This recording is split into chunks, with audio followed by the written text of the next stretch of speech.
Is it time? It is time for us to do what we have been doing, and that time is every day.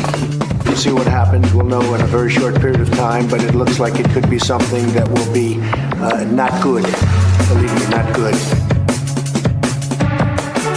I am a dissident. Don't move. Move. I'm saying no, why you hear Palantir, Palantir, Palantir, Palantir. It's not going to be stopped. Seriously, we need to release the F-scene list.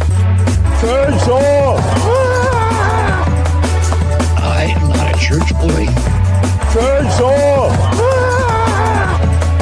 They're full-on vampires. They hate our beef. They hate our beef. They hate our beef because our beef is beautiful and theirs is weak. Not good. Believe me, not good.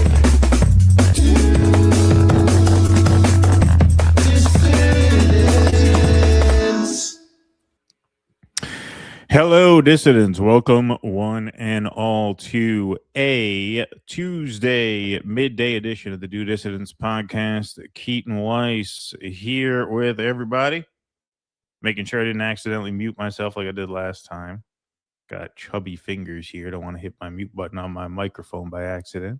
Well, thanks everybody very much for being here today. We got 547 strong in the YouTube chat to start the show, 162 strong over on Rumble. Please smash that like button and please welcome our guest for the afternoon, popular political commentator slash comic slash, I don't want to use the term influencer. I'll see what Blakeley has to say about the term influencer. Why don't we get right to it? Either way, you all know Blakeley. Blakeley, thanks for joining.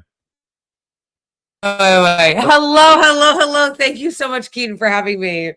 Of course. Thank you. Let me just adjust our sound a little bit. There we go. Beautiful. Yes, I'm so sorry. I apologize in advance to everybody that I am trash. And I, as per usual arrangement, slept the fuck in really late. So I woke up like 5 minutes ago. Oh, that's okay. I thought you said you were trashed, but you're sober, so you're not trashed. No. I meant I'm trash as in I'm an asshole. As in you're a bad person. Oh, okay. Well, I don't think you're a bad person, but yeah, thank you. I know I messaged you. I said, can we change it to noon because I have to do an extended show today because we were doing a patron Q&A, which you don't have to stay for, obviously, but yeah, that's why I moved the show early. And I remember you saying that you're not a morning person. Yeah. So, what's so funny is that it's like, but not funny because I'm an asshole, is that like, I'm like, you know what? I'm not, but it's fine. I can do 12 because usually I don't wake up till like 12:30, but I was like, I can do that. So then I set my alarm today and I'm so dramatic. I was acting like I was dying. It was like 10:30. I was like, I wake up at 10:30. And then I was like, oh no, it'll be fine. And then like I like hit snooze on my alarm and then like woke up late and I was like, no. Oh boy. So, but you know what?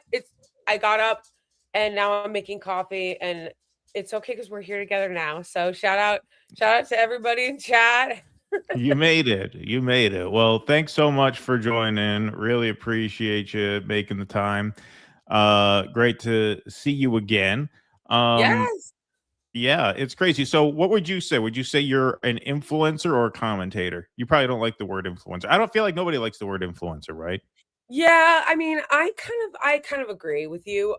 Like people will say I'm an influencer, which I guess is fine, but like I kind of don't like it, like you said, because it makes it feel like it makes a brand ambassador.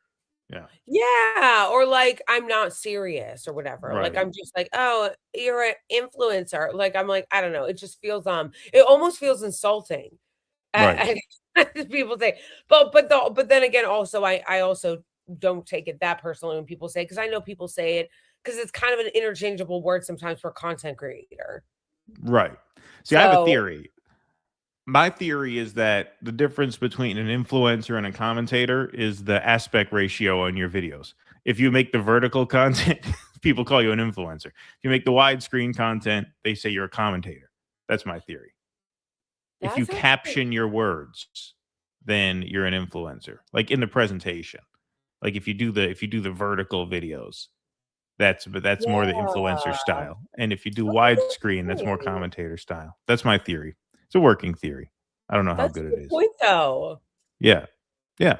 Because it's all in the presentation. You could be saying the exact same thing.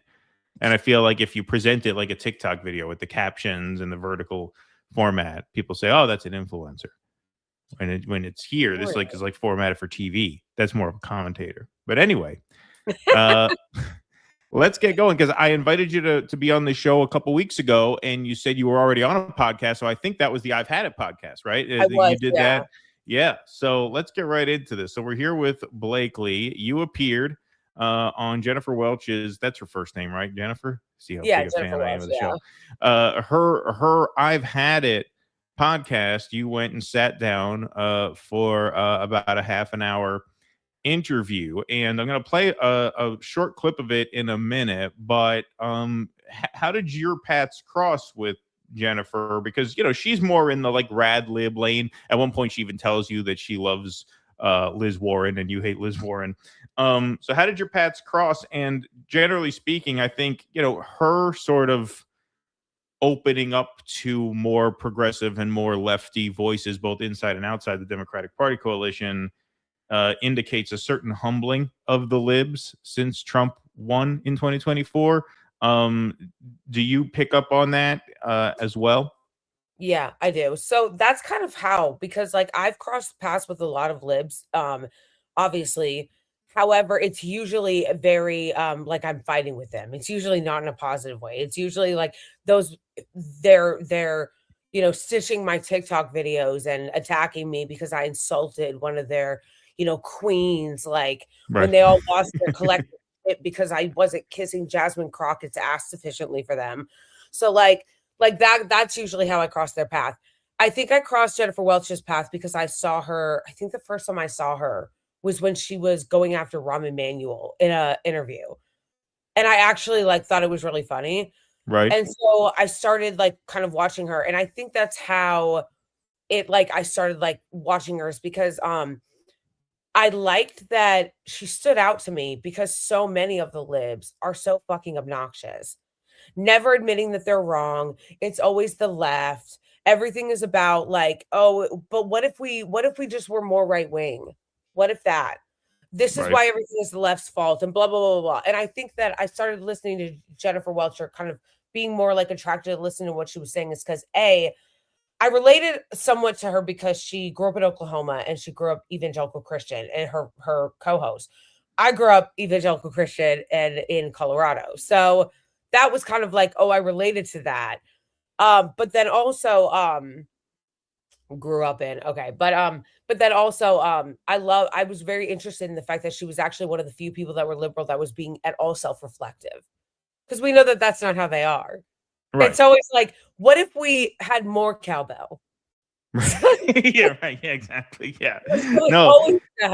So that's why.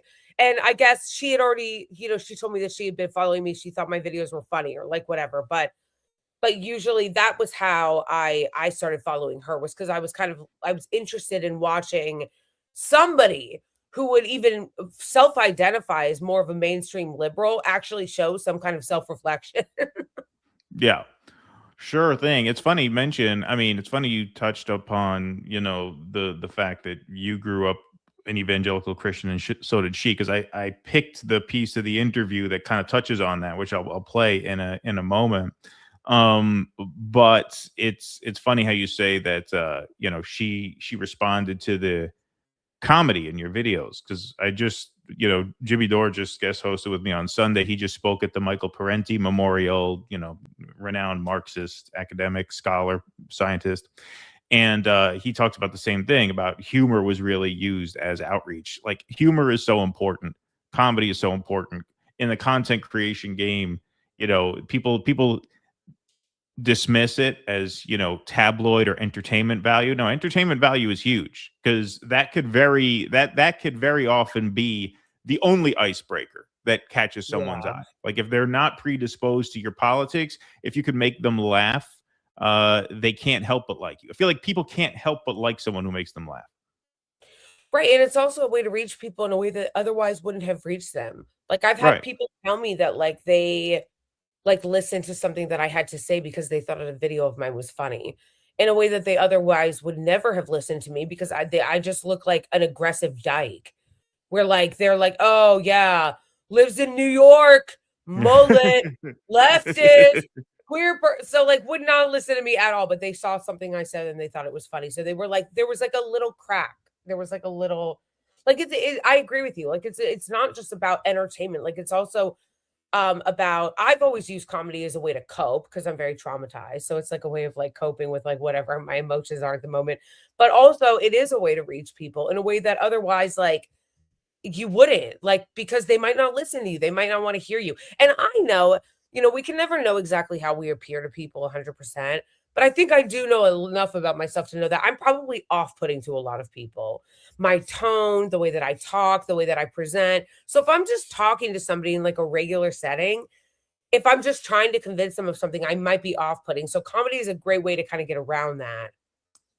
Well, sure. I mean, it's a great way. It's a great way to make a point. And I feel like everybody in the podcast space is kind of off-putting to average people in real life. I feel like that's why we come to the internet and fish around for people who don't find us as off-putting as people in our everyday lives do. So you are not alone there. But as far as Welch goes, you mentioned how she was one of the only liberals who you felt was at all sort of self-reflective. Because I know you spar with quite a few of them on social media, and I'm not on like most of the other apps besides X, but I assume it's a similar situation on the various social media apps. Have you noticed, broadly speaking, a sort of humbling of the libs since 2024, or have you noticed them still dug in? I guess it depends on who you interact with.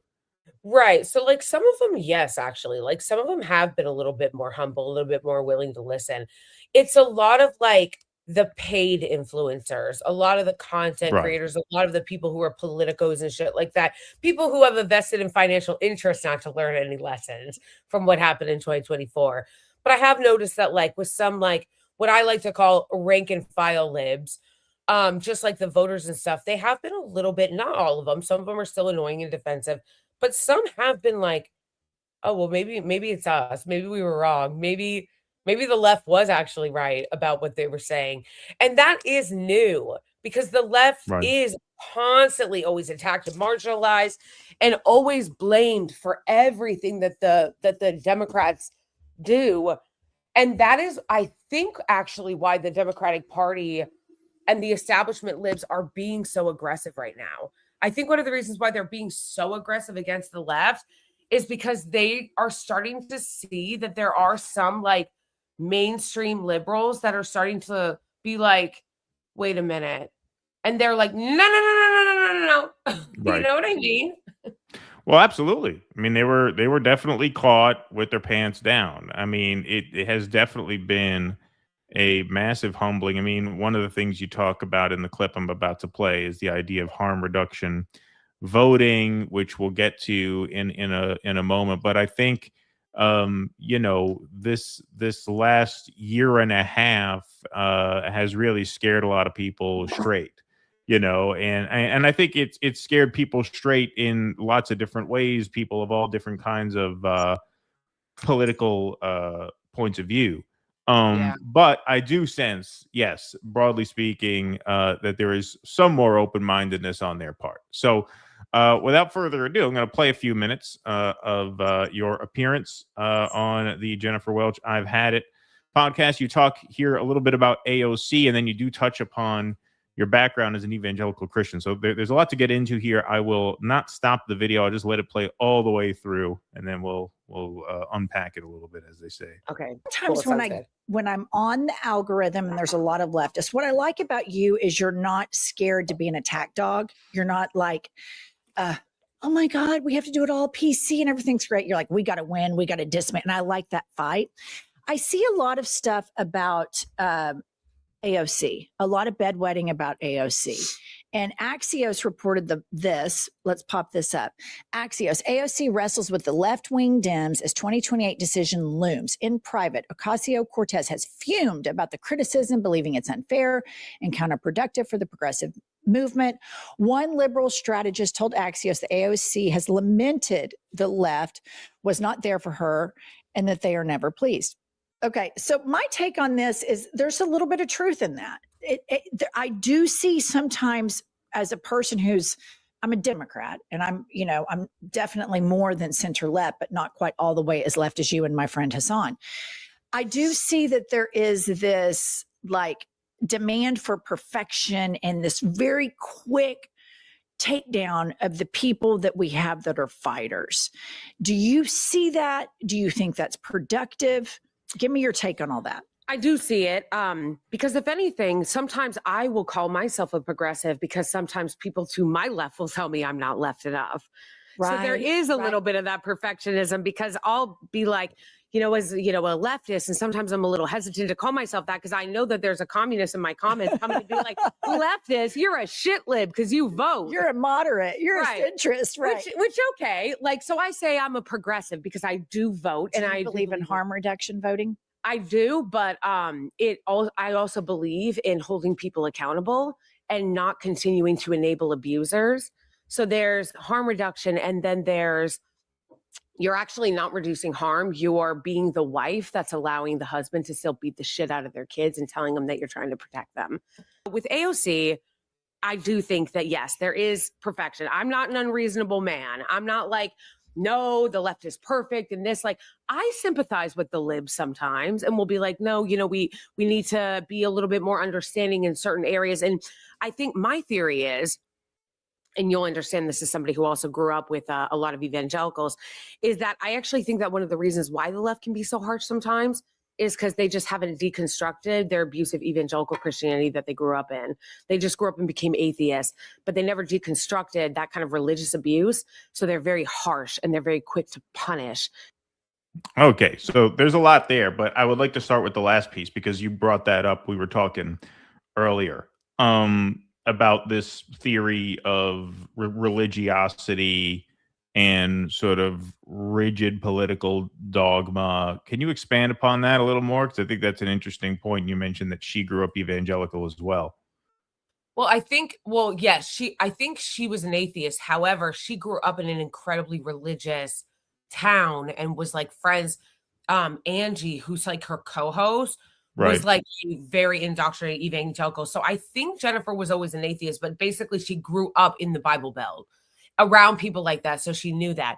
And I say the same thing where, like I say, I'm from Colorado. I grew up there, but like I also moved a lot and I didn't live in the same place a lot. And my parents were really crazy. So like, I always say, like, when I describe my dad, that he was like a fair weather fundamentalist, where like 1 minute he was like religiously fanatic and everything was like, if we don't go to church, this and that. Like, one of my earliest memories is laying on the couch listening to my dad talking about the rapture and how the rapture was coming. And like 1 minute, like he would charge us if we didn't go to church. But then like the next month he'd be like, oh, we're not going to go to church tonight because I want to watch King of the Hill. Like, it would be like, so it was like the fair winter fundamentalism. So like, it's hard to explain. So, and also like, we moved a lot and stuff. So, but my point was that growing up around a lot of Christians, I also went to a Christian rehab in Missouri where like, I remember, I had already been living in New York for a while at this point. So we were at the post office and I noticed that they were playing Christian music at the post office. And I was like, that would not happen in New York. Right. Music and that. So anyway, but one of the things, like I said, I noticed growing up Christian, growing up in the church, growing up in the church, as I said, depending on what kind of mood my dad was in or where my parents were, where we were moving, is that there is a lot of dogma and a lot of unforgiveness and a lot of rigidity and a lot of punitive attitudes among Christian people that is very much still in a lot of people on the left. And that is because I believe, that's my theory, they just never deconstructed it, which is something understandable. Now, I could be crazy because I am a recovery nut. I've been in recovery for 11 years. I'm one of those people now that like I got into recovery and then I'm like, let me go to Adult Children of Alcoholics too. And I'm going to learn about myself and codependency and blah, blah, blah, blah. So maybe I'm just over like seeing it, whatever. But I noticed though that when, like, for instance, reading like in the ACA book, that like people who become incredibly rigid, that grow up in these very kind of religious households, even ones that don't consider themselves religious, you are indoctrinated with this type of very punitive attitude, to where you are quick and harsh to judge people because you're quick and harsh to judge yourself. You're quick and harsh to cut people off and to punish them and to want them to experience punishment when they don't align with exactly what you're saying, because that was how you were taught God viewed you, and that's how you view yourself. And so I think that when I started dealing with a lot of people on the left, the reason why it stood out to me was because I'll hear a lot of people on the left be like, I'm anti-carceral, abolish prisons, abolish the police. But then you actually deal with them, and they're very much right-wing, carceral, like punitive fucking Republicans in the way that they deal with their interpersonal relationships. So there's a disconnect happening here, and my brain is just trying to figure it out. Well, also, I mean, some of that manifests in their politics. Like some of them want you in a camp if you didn't take the vaccine or whatever. Like some of them, like totally. some of them actually do have this very like authoritarian bent, as much as they're abolish the police one minute, you know, the next minute, if you cross them, yes, they can be very, very punitive in that way, as you say. Yeah. I also think another thing, because you have Christian in your bio, so like you have not disavowed Christianity, right? You still consider yourself a Christian. You're not an atheist. Is that correct? I am. I still consider myself a Christian. Yeah. Sure. Which I know is rare. Most people in my position at this point, especially since one of my favorite things to do is to talk about how much I fucking hate Christians, specifically evangelical Christians.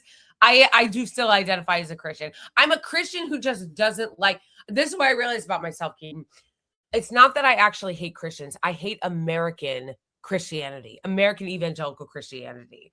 That's what I hate. It's that, but I do still consider myself a Christian, because what am I going to do? It's not, I can't tell God, if I believe in God, which I do, I believe in Christ, which I do, me getting mad and saying I don't believe him anymore isn't going to stop me from going to hell. You know what I'm saying?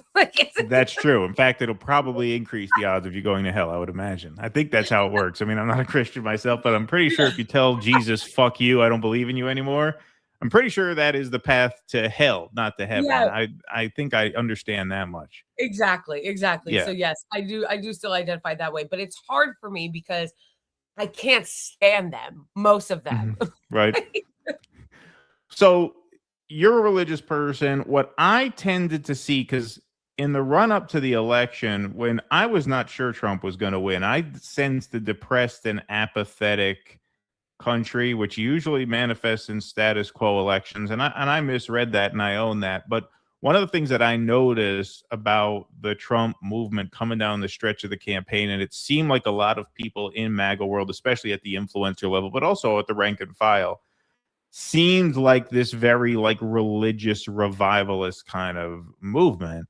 And it was almost as though they were preparing for an election defeat after which they become powerless. I feel like a trend that I've observed is that people tend to cling to religion. And I know when Obama said cling, that gives it this negative connotation. I don't mean that. I mean, people tend to turn to religion or turn to a belief in God or get increasingly serious and absolutist about that when they feel like their power to affect the material world is on the wane. And I think that that could be an element too that you're noticing, which is as the left becomes more and more decimated in terms of their actual ability to affect policy, which, you know, you got to pinch yourself and realize, hey, the Bernie movement was 10 years ago already. What does the left have to show for itself in 10 years? Pretty much nothing. So it makes sense that they would get more dogmatic, because I think people turn to their hope in the divine or their faith when the real world seems out of reach to them. Does that make sense? Yeah, no, 100%. I think that that's correct. I think that that's true. And you're right. It's it both actually happens to the left and on the right. And you're right that the left has become more dogmatic in some senses, and militant, but in frustrating ways that oftentimes to me actually it's not actually helpful. Like if you're going to be dogmatic, like I want I shouldn't say this out loud, actually. I don't want the FBI showing up to my door. Never mind. Forget that. Scratch that. I didn't. but like what you were saying about the Republicans. Oh, my dog, of course, it's boring. Like people when they're in a situation like that, they tend to become more dogmatic and more like reaching. And I think that you're right about that. And you're right also that the Trump movement actually did that too, because I don't think, like you said, that the Trump people thought that they were going to win again. Like, I think that they thought that there was a possibility that they were going to lose. And so I think so too. And I think that the Democrats thought they were going to win. So I think that that was also part of where some of the desperation is also coming from. But I think that there is also a what do you call it? Understandable somewhat desperation or exasperation from people on the left when it came to especially the last election. Because I know like there are so many people that like there was such a helplessness of watching cringe ass Kamala Harris campaign run around and talk about joy as children were being blown up. Yeah. And they're not listening and they don't care. Like that it induces the feeling of helplessness. I know it certainly did to me. And knowing that there was nothing I could do. They didn't care. Watching them not care. Basically watching them tell people like me to go fuck myself. Like, fuck off. Like, we don't care what you think. We don't care that you're protesting. You know, we went to the people went to the DNC and they treated them like trash. Like, and that's a helpless feeling, you know, like, because they don't care. They don't care. And I think that has made me even... Well, let me not get it wrong. I already hated them. Like, right. So it's not like that part's new. That part's not new. I already hated them. But it's like, I feel like it's a new level of like, I'm not even gonna like, I guess I have become slightly a little bit more militant in that sense where I'm like, I don't care. You people are trash and you need to be destroyed. Like, that's kind of like my... And I don't always know how to do that, right? Because, like, you know, I don't know what the fuck I'm doing. So, like, sometimes, like, I'll be like, I don't really know exactly what that looks like all the time, but I do know who the enemies are.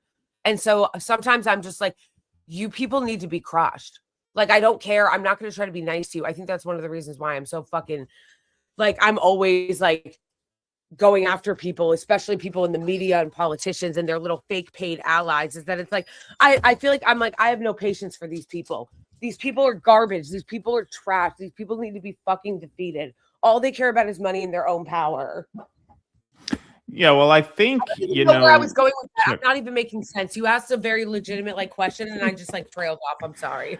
Well, no, you were talking about how people feel hopeless and desperate and insulated. And I think insulation is another key part of it, too, because I notice, and, you know, Twitter especially when it comes to social media, is very, very dangerous in the sense that it can really give you an extremely warped sense of reality and of where the conversations are.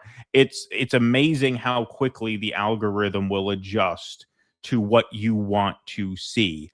Like over the weekend, like I was just so amused by the Michael Tracy, Jim Acosta fist fight that never was outside the Hampton Inn in DC.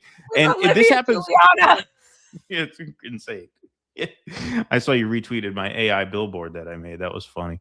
That was so good. Yeah, that was putting AI to good use. That's worth paying a little bit extra, I think, per month for. But you know, whenever we research segments, we will very often, just like, you know, I will, if I'm researching a segment, I basically farm on Twitter to see like what the conversation is around a certain story. And so when you put in a few searches, even if it's just for like 5 minutes or so, and you start clicking and bookmarking and engaging with stuff that's related to one topic, within a few minutes, like more than half of the posts it's feeding you are that topic. Like it picks up on what you want instantly. The algorithm adjusts instantly. So if you insulate yourself in a certain rigid point of view and you only seek that point of view out, that is the only point of view that the algorithm will expose you to. And what's dangerous about that is you get a very inflated sense of your own influence. You feel like you're affecting the conversation because look at all these people I'm seeing who think just like me. No, that's Twitter showing you what you want to see.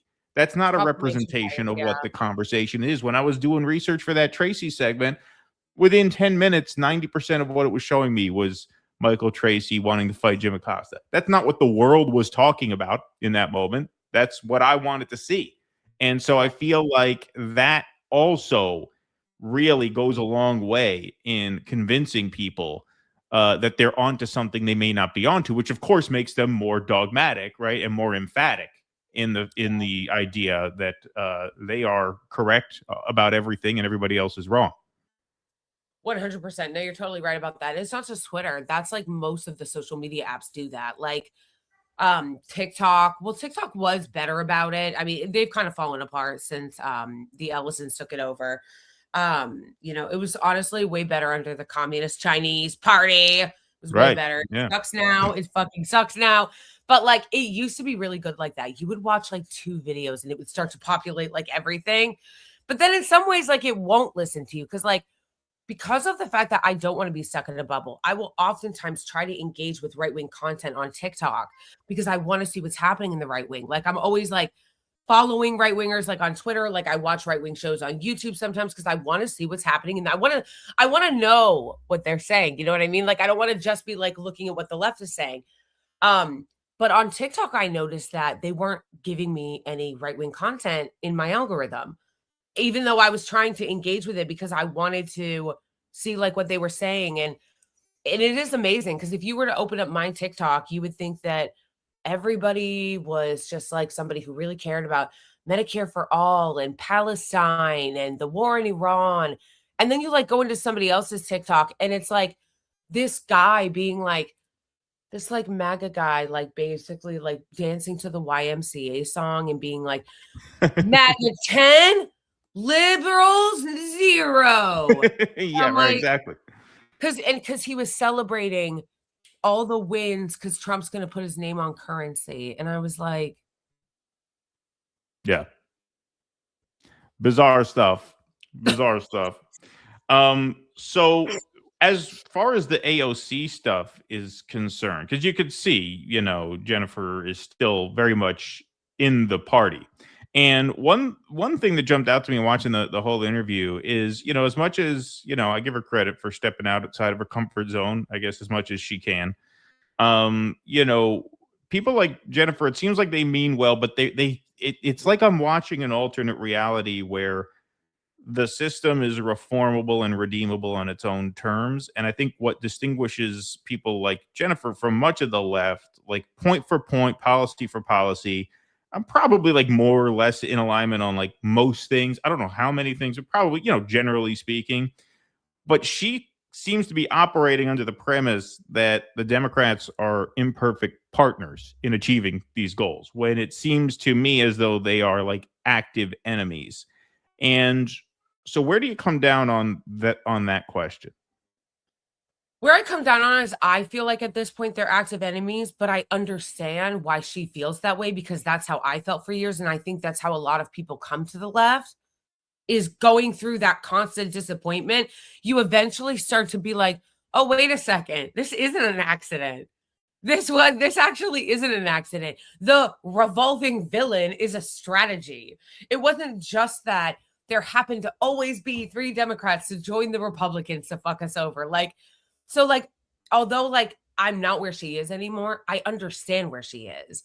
So right. I'm trying to be, okay, here's what I'm trying to do. And I know people can disagree with it. I am trying a little bit to create a little bit of a bridge between some liberals who are open-minded. Again, I have no problem making some liberals my fucking enemy because they're actually the enemy and they're literally in the fucking way. But if there's somebody that I sense has an open mind or an open heart, I'm trying to create some kind of a bridge in a way where I feel like a lot of the left, oftentimes, understandably, because they're so annoying, will just write off liberals. in a way that they won't even write off some MAGA. They'll be like more amenable to listening or like thinking that they can convert a MAGA person than they will a liberal, even though it might be easier in some ways to convert a liberal because they have at least more in common with us.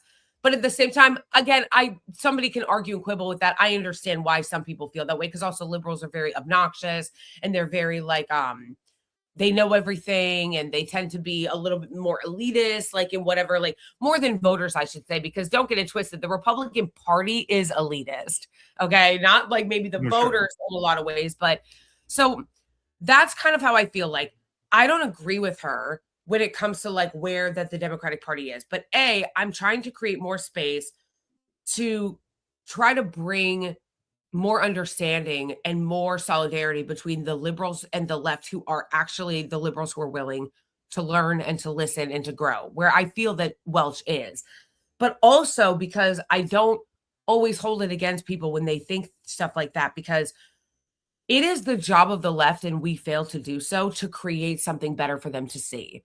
Right. Oftentimes, exactly. Yes. Oftentimes you see the left, and I've been guilty of it too. So we attack liberals a lot. Oh, you guys are just this, and you're a part of the system, and you think the Democratic Party can be reformed and this and that. But then we never offer anything better. We don't offer a vision. Like, I was at the People's Forum a couple months ago, and this guy wrote a book that he said he was going to send me. I still haven't got it. Okay. But he wrote a book where he was talking about how it's actually really the job of the socialists in America to really start being open and talking about what socialism in America could actually look like. Because oftentimes when we have these conversations, people on the left, we talk about countries where, of course, they can have things in common. We can all have things in common. We can learn from these socialist leaders in their countries. But America is our own country, and we're in 2026, and we have our own unique circumstances. We're not the Soviet Union. So even though we can learn from these socialist countries, we have to start having conversations and imagining what that kind of system or a different system would look like here in the United States of America in the year 2027 or 2030. And what that we lack is that vision. So it's very easy for us, and I'm saying this to myself too, so I'm not saying this to lecture anyone and put anybody down. I'm criticizing myself here too. It's very easy to be like, fuck the Democrats, fuck the liberals that think the system can be reformed, when what's actually happening a lot of the times is that they are trying to work with the only thing they see possible. And it's supposed to be on us as people who are dreamers and people who have vision on the left to be like, there's actually something better. Because just telling them that the Democrats suck is not enough when we're living in an incredibly scary time. And a lot of people are just trying to find something to cling on to, like we're talking about with religion, because they're afraid. Yeah, you have to communicate a vision. You have to illustrate a way of life that people can aspire to and actually find some comfort and some peace and some solace in. And that's why I think, go ahead. Oh, sorry. And sorry to cut you off, is that an acknowledgement that these people actually have power. Because that's another thing that I feel like sometimes we as the left do, is we just go, fuck them, disengage. Well, no, I don't want to say fuck them, disengage, because they're making decisions that affect my fucking life. And they make decisions that affect your life. So like, I also don't want to just be like, no, we need to have vision for something to offer somebody, for other people to go somewhere else. We also need to deal with the reality of the people in power right now that are fucking us over every day. Right. And I think that also when you talk about dealing with power, I think, and communicating a vision, I think you have to kind of do both at the same time where you can. Like, I think a vision of what life would look like under an empowered left in America is something that has to present itself as the left gets opportunities for power, which is why I think, as much as, Mamdani is a flawed man, I think a lot of the doomerism around Mamdani is counterproductive, because, for example, if he expands childcare to cover 2-year-olds in New York City, that's an example of what an empowered left looks like, that most people like, right? And so rather than run that into the ground and poo-poo that as if it's nothing, I think you have to tout that. And so I think, it's important to illustrate what an empowered left looks like in this country, not just talk about it online and lash out at people who have a different idea. than you do, because ideas that are not realized are just that. They're ideas. They don't exist. Ideas are not real, right? If you have spent any time in a therapist's office, they'll tell you your ideas are not real. Your ideas do not exist. They are in your head. Or like you said, actually putting the work into it. Because yes, of course, we all can and should have criticisms of Mamdani. But you look at actually what he's doing in New York City. I live here. I'm watching everything that he's doing. I'm seeing it. That kind of shit under like what an empowered left looks like. He's actually doing things that are incredible examples of how we could build. Like he's actually like work, like the boring, shitty, grinding work of city government that he actually is empowering his government and his administration to do are things that all of us on the left should actually be watching and being like, we need to do that. That's actually a great idea.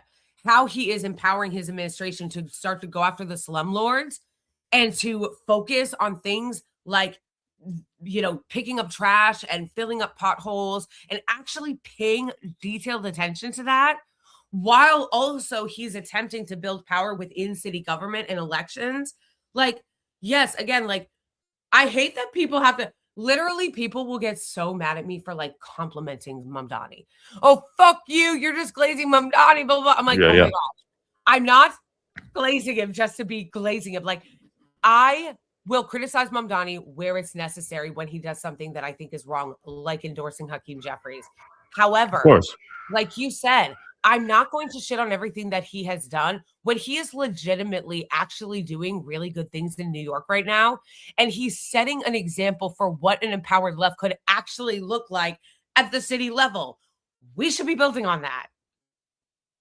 Well, yeah, and you know, Philly. I mean, the slumlord stuff and all of that, all the regulations there and the crackdowns there. That's more ideologically driven, but just from a practical standpoint, you know, what did the Sid Rosenbergs and what did all these chuds fearmonger about with Mamdani? Oh, if you put him in there, the streets aren't going to get plowed or the potholes aren't going to get filled. There's this stigma on the left that it's dysfunctional, right? And so just you know, functioning well and actually doing the blocking and tackling of government well is very important. And it's something that he seems to have been able to do pretty well. I mean, you live in New York City, but apparently the snowstorm recovery stuff was done pretty well. And so was the, you know, filling of however many 100,000 potholes.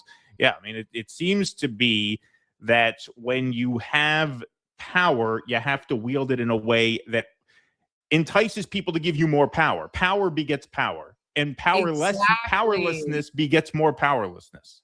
Exactly, which is the reason why it's like, first of all those people, the influencers, the Zionist influencers who keep trying to go and lie and pretend, like they literally go and do videos lying and pretending that like the snow wasn't plowed, or like people were getting paid to like pretend to shovel, just like really ridiculous things like that. Which to me actually was a good sign. It showed to me how desperate they are, that they have so little to actually criticize when it comes to those policies that they have to make shit up about how supposedly he's handing out socialist jobs to like whatever people. And it's like, yeah, you're right. And also you notice that a lot of their bullshit criticisms, they just move on to the next thing when it doesn't happen. They said, oh, all the rich people are going to leave New York if Mamdani wins. Of course he didn't. Then they're saying he's going to turn it into a caliphate. The Islamification of New York is they're just incredibly racist and Islamophobic. That obviously is a ridiculous thing to say. Now they're saying, if you notice, the new one is they are viciously and ferociously going after a city grocery store idea, which I think is a great idea and I think could really, really be helpful for people in New York, especially if you do live in a food desert, which there are many food deserts. When I was first getting sober, I was homeless and then I moved into a 3-quarter house in Bed-Stuy. You had to walk so fucking far just to get to a grocery store. It was insane. Like I already lived pretty far off the J train to walk to the 3-quarter house. We only lived near where we could get food at a bodega where all they sold was like chips and they had a small deli. So I would go there with my food stamp card and just get chips and a little sandwich and some sour straws. And that would be my dinner for months. There was no like fresh grocery stores, anything. The whole point of him doing this was to say that in areas like that where there are food deserts, there's actually going to be a city-run grocery store. It's not going to be everywhere. They're doing one per borough, right? And people freaking out about that, in my view, that is something that, to me, if you're on the left, you should absolutely want to see that succeed.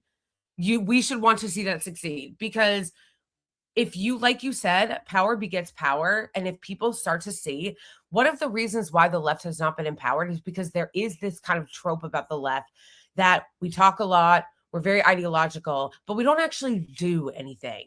That is like a lot of it. And a lot of the left's pushback on that has been, understandably, we're marginalized, we're pushed to the side, we're crushed by the Democratic Party, we don't get the opportunity. Like, there's legitimate reasons as to why that happens. But now we have an opportunity where somebody in the left actually did get elected and is in power. So we should all be, again, I'm not saying glaze all the time, pretend like he doesn't fuck up if he doesn't. No, he absolutely needs to be criticized and held accountable when he messes up. But if you're on the left, you should want to see people in levels of government succeed, because that is going to help all of us and create more opportunities for power. Right, exactly. You have to demonstrate functionality, because the myth that the left is dysfunctional is a myth when you look at the world stage. I mean, Russ is in China right now. And, I mean, we've seen, you don't have to go there necessarily to know. I mean, you look at a Chinese city, it looks like they're living 300 years in the future. Now, the Chinese system is socialism with Chinese characteristics. I don't think, and not to spoil any of Russ's insights when he gets back, but neither does he think that you can necessarily import that system over here. You have to demonstrate what an American-style socialist project might look like. And that is one way to do it, is to demonstrate what steps you can take when you have power to take them. And to what Jennifer was talking about in terms of AOC, I think this is the big criticism of AOC. And it's a little different with AOC because she's a legislator. She's not an executive, right? So she doesn't have the power to go fill the potholes, right? Or go plow the streets. Right. But people have not seen anywhere near that fight in AOC. Like, you talk about harm reduction voting. I think for all of Zoran's flaws, it was obviously, no question about it, harm reduction to vote for him over Andrew Cuomo. And it's not even a question. Right. When people voted for AOC over Joe Crowley, they thought they were getting harm reduction, but yet they haven't seen anywhere near that level of execution. And by execution, execution looks different when you're in Congress versus when you are an executive of a major city. But for example, when Force the Vote happened and they had a chance to withhold their support from Nancy Pelosi, absent a promise to bring Medicare for all to the floor, or for people who poo-pooed that because they thought it would never happen. Okay, fine. So you come up with a demand. In other words, make a demand. Say, we don't vote for Nancy Pelosi unless she gives us this. And if she doesn't give you this, you don't. Well, we never saw much of that fight. So it's hard to convince people that they're doing harm reduction voting when you vote for someone and then they basically act as if they are a Nancy Pelosi in training. So I think harm reduction voting is fine if it's actual harm reduction. In the case of, like, I think it'd be interesting to get liberals' opinions on this looking back at 2020. Like, in retrospect, do you think voting for Biden was actual harm reduction? Because I think with the benefit of hindsight, you could probably say, no, it wasn't. Like, Trump's first administration was kind of this meandering, directionless, sort of all bark, no bite, sort of Mitt Romney with mean tweets kind of administration. And you would have just had one more term of that and been done with them. Instead, we got this, right? And we got this for the exact reason that the left warned the liberals we were going to get this, which is that Joe Biden is not equipped to handle what is going wrong with this country, and it's going to empower an even more radical right-wing backlash. Which so many of us said as soon as Biden got elected. I remember fighting with people when Biden lied and went back on the promise to give the checks after the Georgia Senate race and said, like, we're going to give the $2,000 checks. And then they changed it. They went back on the promise, and liberals were like, no. Because, you remember so many people were like, shut up. We just need to move on. And we're going to work with them, whatever. And they didn't want you criticizing Biden, even though they pretended like, oh, he'll get into office and then we'll push him left. And then when we said something, they're like, shut up. I remember saying at the time, this is the kind of shit that empowers the Republicans, because if you don't do major change, major sweeping reform, you're already making promises that you're not going to keep. All you're doing is making it more likely that a more radical right wing is going to sweep back into power. Because if you're not, like we were just talking about, demonstrating that things can be different, people are going to go, well, then why would I bother? Like, there has to be like a demonstration that like something is going to be different. And yes, there were things that Biden did during his administration that I was happy about. But it wasn't, it's not even that many things. It was a few things, such as like putting Lena Khan at the FTC. But and there were some provisions in the Build Back Better bill that were good. However, a lot of us yelled about the fact that they split the bill and that they were never going to do it. Right. That they were never going to come back and put the bill back together or pass the domestic agenda of the Build Back Better bill, which of course they did not. So there was a bunch of shit that a bunch of us said, like, this is going to come back. And it absolutely did. Because again, people wanted to feel it in their everyday lives and they were not feeling it in their everyday lives. And that is exactly what happened. And so what the left was saying about how it was going to empower Trump and they were going to come back more ferociously, that is exactly what happened. And they came back so much more ferociously. And that is what is going to keep happening. It's going to keep happening. If the Democrats or the left or whatever you want to say, if there is not a serious pushback and agenda counter to the right, we're going to have President Nick Fuentes in 2032, okay? We're going to look at Trump and we're going to go, oh, remember when Trump's second administration wasn't that bad? Right. That's what's going to happen. It's just going to keep getting Remember worse. how funny Cash Patel was? Yeah, exactly. Right. Remember how hilarious that guy was? You're going to be like, oh my gosh, remember the good old days when Kristi Noem was the Secretary of Homeland Security? Right. Like, it's going to be like, it's going to be like, that's exactly what's going to happen. Okay. So there was that. And then, I lost my train of thought. Was the other thing I was going to say. Oh yeah, that's that about AOC. That is one of the reasons why I completely understand why people feel the way they feel about AOC and why I'm happy about Mamdani, because you need to demonstrate, as we were saying, that you can actually do stuff. And that is exactly what he is doing in New York City right now. However, like you said, AOC is not a legislator, executive. She's a legislator, yes. But I understand why people are frustrated with her and angry with her, because she literally went in, and I think I said this in the I've Had a podcast, that I understand why people feel the way they do about AOC and why they're so frustrated by her is because she literally went into Congress as that person. That was what got her elected. That was her whole thing. That was the whole shtick. You got elected because you were supposed to be the person that was going and swinging, that was going to try to actually take on the Democratic establishment. And not only did she not do any of that, she literally is constantly, pathetically, embarrassingly trying to get their approval. And it's actually like so fucking cringe. It's actually humiliating.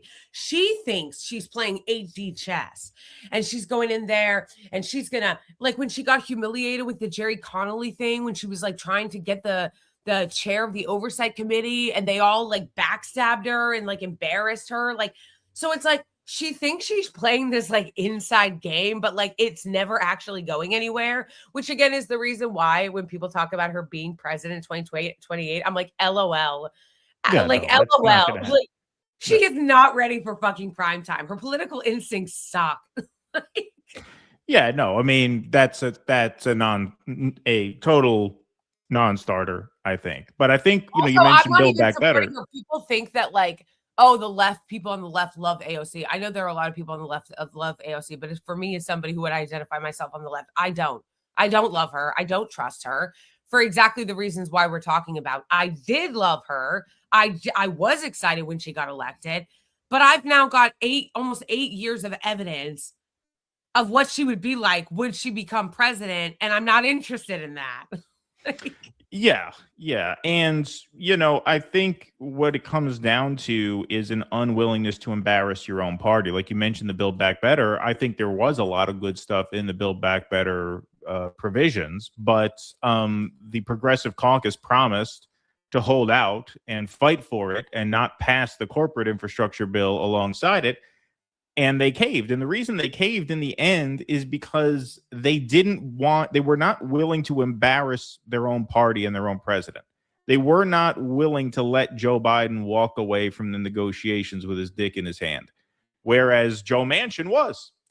you know? And so if you're not willing to walk away without a deal, then you're not actually negotiating. And the Progressive Caucus acted as though they didn't know that. I find it hard to believe Ro Khanna doesn't know that. He seems like a smart enough guy to understand that. Usually, if you ascend to a certain level of power, it's because you're savvy to the dynamics of negotiation and deal making.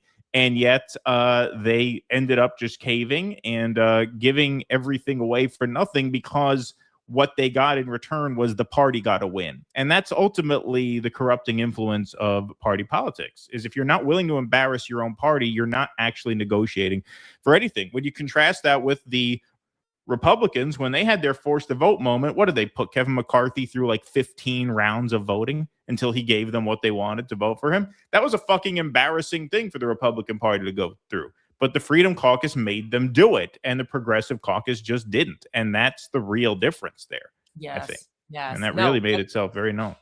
Totally. And that's the other thing, is that the constant like gaslighting from the Democratic Party, including the progressives, to their own voters, that they're like, oh, we can't. They're always gaslighting us. We just can't. We tried. We can't. Next time. And then it's like, no, I know you're lying, because you need not look anywhere else outside the Republicans, who will literally do exactly what the Democrats said they couldn't do 5 minutes earlier.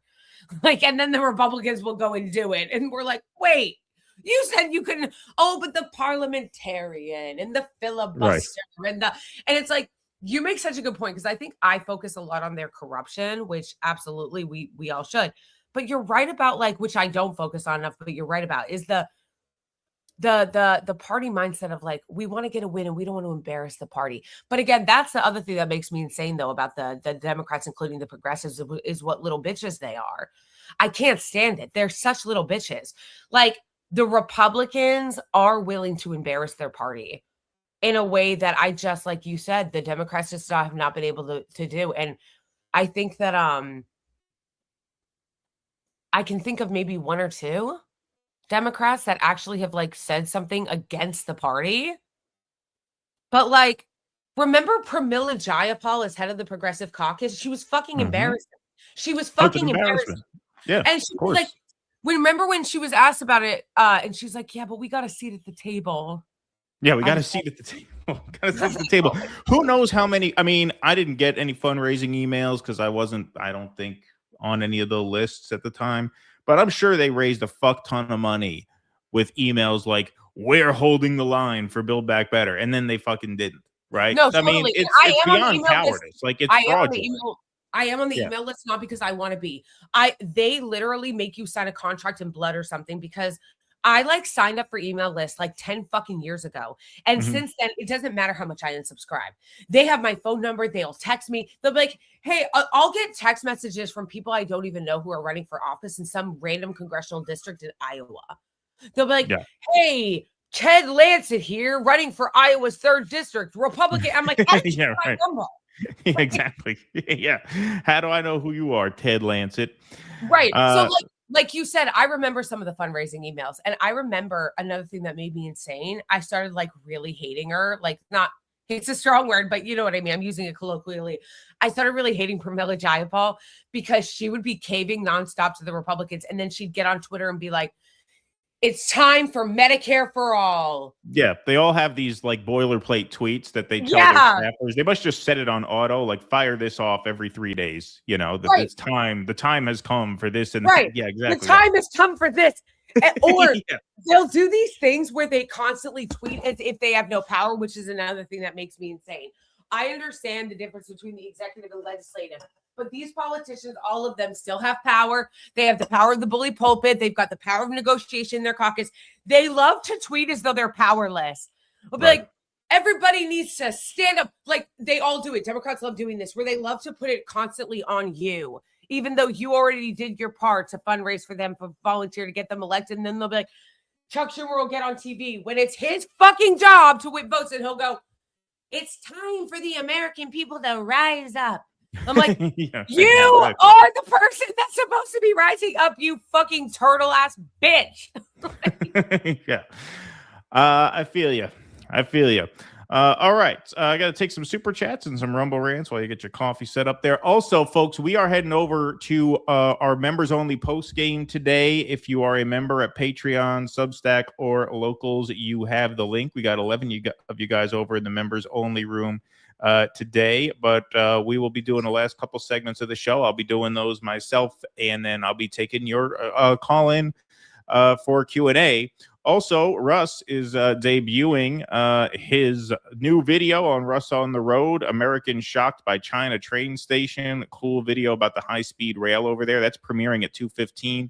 So YouTubers will be redirected to that stream at the conclusion of this one, and then members can stay and hang out and watch the conclusion of this show, as well as the Q&A. So if you would like to sign up, of course, that's patreon.com/do dissidents, and go over to Russ on the Road NYC and make sure you're subscribed over there. So please and thank you very much. That redirect will be coming at the end of the YouTube stream. But yes, patreon.com/do dissidents to get access to the full episode today. We'll be heading over there in a little while, but we got more stuff to do here. Nocturnal Human says, I looked into Dave Bushaw in Iowa. He's not in my district, but he looks good. The best in my district, Travis Terrell. He's anti-genocide, but he's a Democrat. Everyone else outfunded him by $100K. Thank you, Nocturnal Human. If anyone lives in District 1 in Iowa, there it is, Terrell for Congress. Thank you for that. I think you said you were thinking about making a cooking channel. Just thought of this. Eating rice with Keaton Weiss. Oh, there you go. There's a nice internal rhyme there. Okay. That's pretty good. Sounds like an uninteresting theme, eating rice with Keaton Weiss. I don't know how many rice recipes I can come up with, but the name is good. Rice is Hell yeah, brother. Rice is good. I love rice. I actually do like rice a lot. Keaton, if you're still taking song requests on the acoustic, could you please do a cover of Closer by 9 Inch Nails, but in the voice of RFK Jr.? Maybe I'll work that up for next week's Q&A. That sounds fun. That sounds like a fun one. I do like that idea. Super sticker. Thanks, me shoot Skeet. Appreciate that. Vienticus Prime says everything's a scam, everything's a lie, everything's hypocrisy, and so you don't comply. You have been reminder rated. Thank you for that, my friend. In Terabang, I still want to send you guys some none of the above buttons I made. Where do I send Blakeley one? Oh, give me it. Well, I'll give you our PO box. I'm sorry, I haven't gotten around to it, and then I'll see if I can get Blakeley one. Thank you. Sasser78, welcome Blakeley. I didn't think Colorado even had evangelicals. I only thought Texas cornered that market. The DD boys and Justice for Palestine. Thank you for that. By the way, your handle, just so everybody knows where to follow you, is the same across all platforms, right? I am Blakeley. You're on YouTube, Rumble, Twitter, Instagram, TikTok, all Twitter, of them. there is a little what is that? The underscore before Blakeley, but most of them are just I am Blakeley. Yeah. Twitter is not giving me my handle. I want that just I am Blakeley handle on Twitter because no one uses it. Like it's an inactive handle. They won't give it to me. Oh, bastards. Make sure you follow Blakeley on all the platforms for sure. Great stuff. When I first saw you, Jimmy covered it. Your Mike Rappaport impersonation. That was the first video of yours that I saw. It was great. Really, really good. EO Shush says Bernie was an independent, so I haven't voted for Democrat since Obama in 2012. If we got the Mitt Romney with mean tweets Trump, I could sit out. But 2026, we have to vote them to slow the techno Zionist. He got cut off there. But yeah, man, I mean, look, there's no doubt. I mean, this last year and a half, like they deserve to lose. Like I've said this about every incumbent, honestly, since Obama 2012. I voted for Obama 2012, but I thought Hillary deserved to lose in 2016. I thought Trump deserved to lose in 2020. I thought Kamala deserved to lose in 24. And now I think the Republicans absolutely deserve to lose this time, too. I mean, no doubt, no argument there. 100%. They've been such a disaster. Holy shit. Yeah. I mean, it's just been like, are you kidding? No worries, Blakeley. I'm to the left of you and way more fed up. I'm 62, which is borderline boomer and Gen X. Nocturnal says, when was Russell coming back? Russell will be back either the 12th of May or the 15th, either the 12th or the show after the 12th. I forget which one, but that's when he will be back. I'm so jealous of him that he's in China. I want to go so bad. Yeah, he did a trip. He did Southeast Asia. Now he's in China. He did Vietnam. He did Laos. He did Cambodia. Now he's in China. Wow. Seeing the sights. The algorithms piss me off. It makes everything unusable. I can barely touch YouTube anymore. Well, that's why you're on Rumble over there. SB Zip 5KN. Western atheists are the left equivalent to evangelical Christians on right. They both hate Muslims, are pro-war, and obsessed with culture war BS.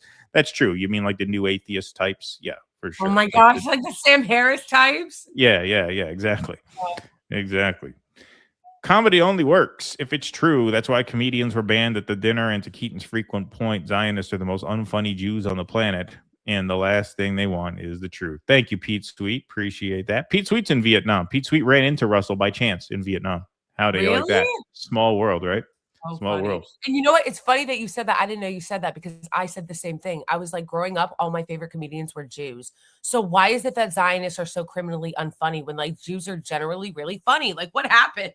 Well, I have a theory for that, which is that what makes New York Jews like myself and like Russell funny is that we use humor as a coping mechanism. In other words, you know, and there were a lot of Jews who, like, in the Holocaust, use humor as a coping mechanism. That great movie, Life is Beautiful, is about that, where this guy and his son get thrown into the camps, and the father acts as if the whole thing is a role-playing game for his child's benefit, so his child doesn't get scared. And so, you know, that taps into, like, a lot of Jews use humor as a way of coping with what plagues them. Zionists don't do that because Zionists view all vulnerability as weakness, right? And so self-deprecation is a sign of weakness to them. They actually call Jews, like, I mean, Woody Allen's a bad example now because of his ties to Epstein, but that archetype, the nebbishy, self-deprecating type, they call them ghetto Jews or Holocaust Jews, Jews that sort of fetishize their own victimhood and exploit it for comedic purposes. So the Israelis see vulnerability as weakness. And I think vulnerability is the heart of comedy. You can't be funny unless you're vulnerable. You have to have a sense of humor about yourself in order to be funny. And not only do Zionists not have a sense of humor about themselves, they hate people who do. They resent people who do. And they resent the Jews who do. And so that's why I think they're not funny. That's it's funny that's such a good point. And also because I thought, like, they love to cry about how everything's offensive, everything's anti-Semitic. But I actually think, and I'm not Jewish, obviously, so I can't get offended on Jews' behalf, but I think it's really fucked up that they call, like, anti-Zionist Jews or anybody who, like, died in the Holocaust Jews with weak knees. I'm like, you're literally insulting people who were victims of the Holocaust, essentially saying, we're not Jews with weak knees anymore. Oh, so the people that got Holocausted were losers? Like, what are you even saying? No, it's a version of that. Like, it really is. It really is. And this is why they are so cruel to the Palestinians, because they project onto the Palestinians their view of the Nazis, right? You know, they view Palestinians as the enemy that they can dominate, whereas they feel, and you see that in the no Jews with weak knees. In other words, they feel in their mind that the Nazis were able to dominate their ancestors because their ancestors were somehow weak, which of course is not the case. Their ancestors were dominated because they were victimized by a Nazi government. But no, they view it as a weakness, and that's why they are as cruel as they are, because they now see it as, you know, their way of getting back at the people who were so cruel to them, even though they're not getting back at the people who were cruel to them. They're just lashing out at people who had nothing to do with the crimes that were committed against them. You know, I'm not a Zionist in the sense that I don't think Jews need a state. But if you wanted to give us a state, you know, Germany was split up into 4 parts after World War II. You could have carved one of them up, and that would have been the state. And I don't think most people would have had much of a problem with that. Hey, you totally fucking broke it, you bought it. You know, fuck you. Totally. But in Palestine, like you said, it was already split in half. It was carved up already. So it's like, yeah, and it makes sense. Germany's the one that did it. So why not give Jews a state in Germany? Yeah, exactly. All right, we'll move right on along here. Here is an interesting piece of news. Former U.S. Deputy Secretary of State under Joe Biden, Wendy Sherman, says, I believe that Netanyahu has led us down a road, and we have been part of it, that has, in essence, created a genocide in Gaza that has destabilized the Middle East. So this is, I think, the highest profile Biden official who didn't resign in protest. Now coming out and saying, turns out we did aid and abet a genocide. Wow. That Israel think that it is critical that Israel remain an ally of the United States. Why? It's funny how, so burying the lead a little bit, she says they committed a genocide. It's just amazing how so many people can say, how can you say in the same 29-second clip that, they did a genocide, but it's critical that they remain a key ally? Like, what is wrong with you? What is wrong with you? How can you say such a thing? It really shows the level of indoctrination or the non-questioning of the indoctrination that you're right. That those two sentences should not exist next to each other. Right. No, actually, they shouldn't be a critical ally. They should be fucking alienated from everyone, including us. And we should be alienated from the world so long as we continue to aid and abet their crimes. What do you mean? Ally for what? Right. For what? For what? Insane. Even if you thought they were an ally, even if you thought they should have been an ally before the genocide, right? Let's grant you that for sake of argument. Of course, in real life, I do not grant you that. But for sake of argument, I grant, okay, you're allied with country X. Country X commits a genocide.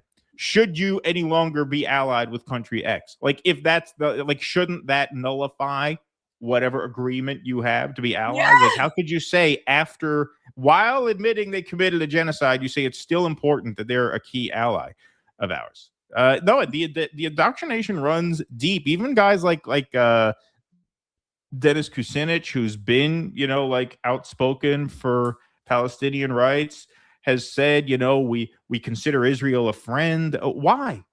Right. I don't know about you, but my friends don't massacre kids. I don't know. Maybe your friends, Matt. Why would you say that? Why do you feel a need to say that? It's amazing.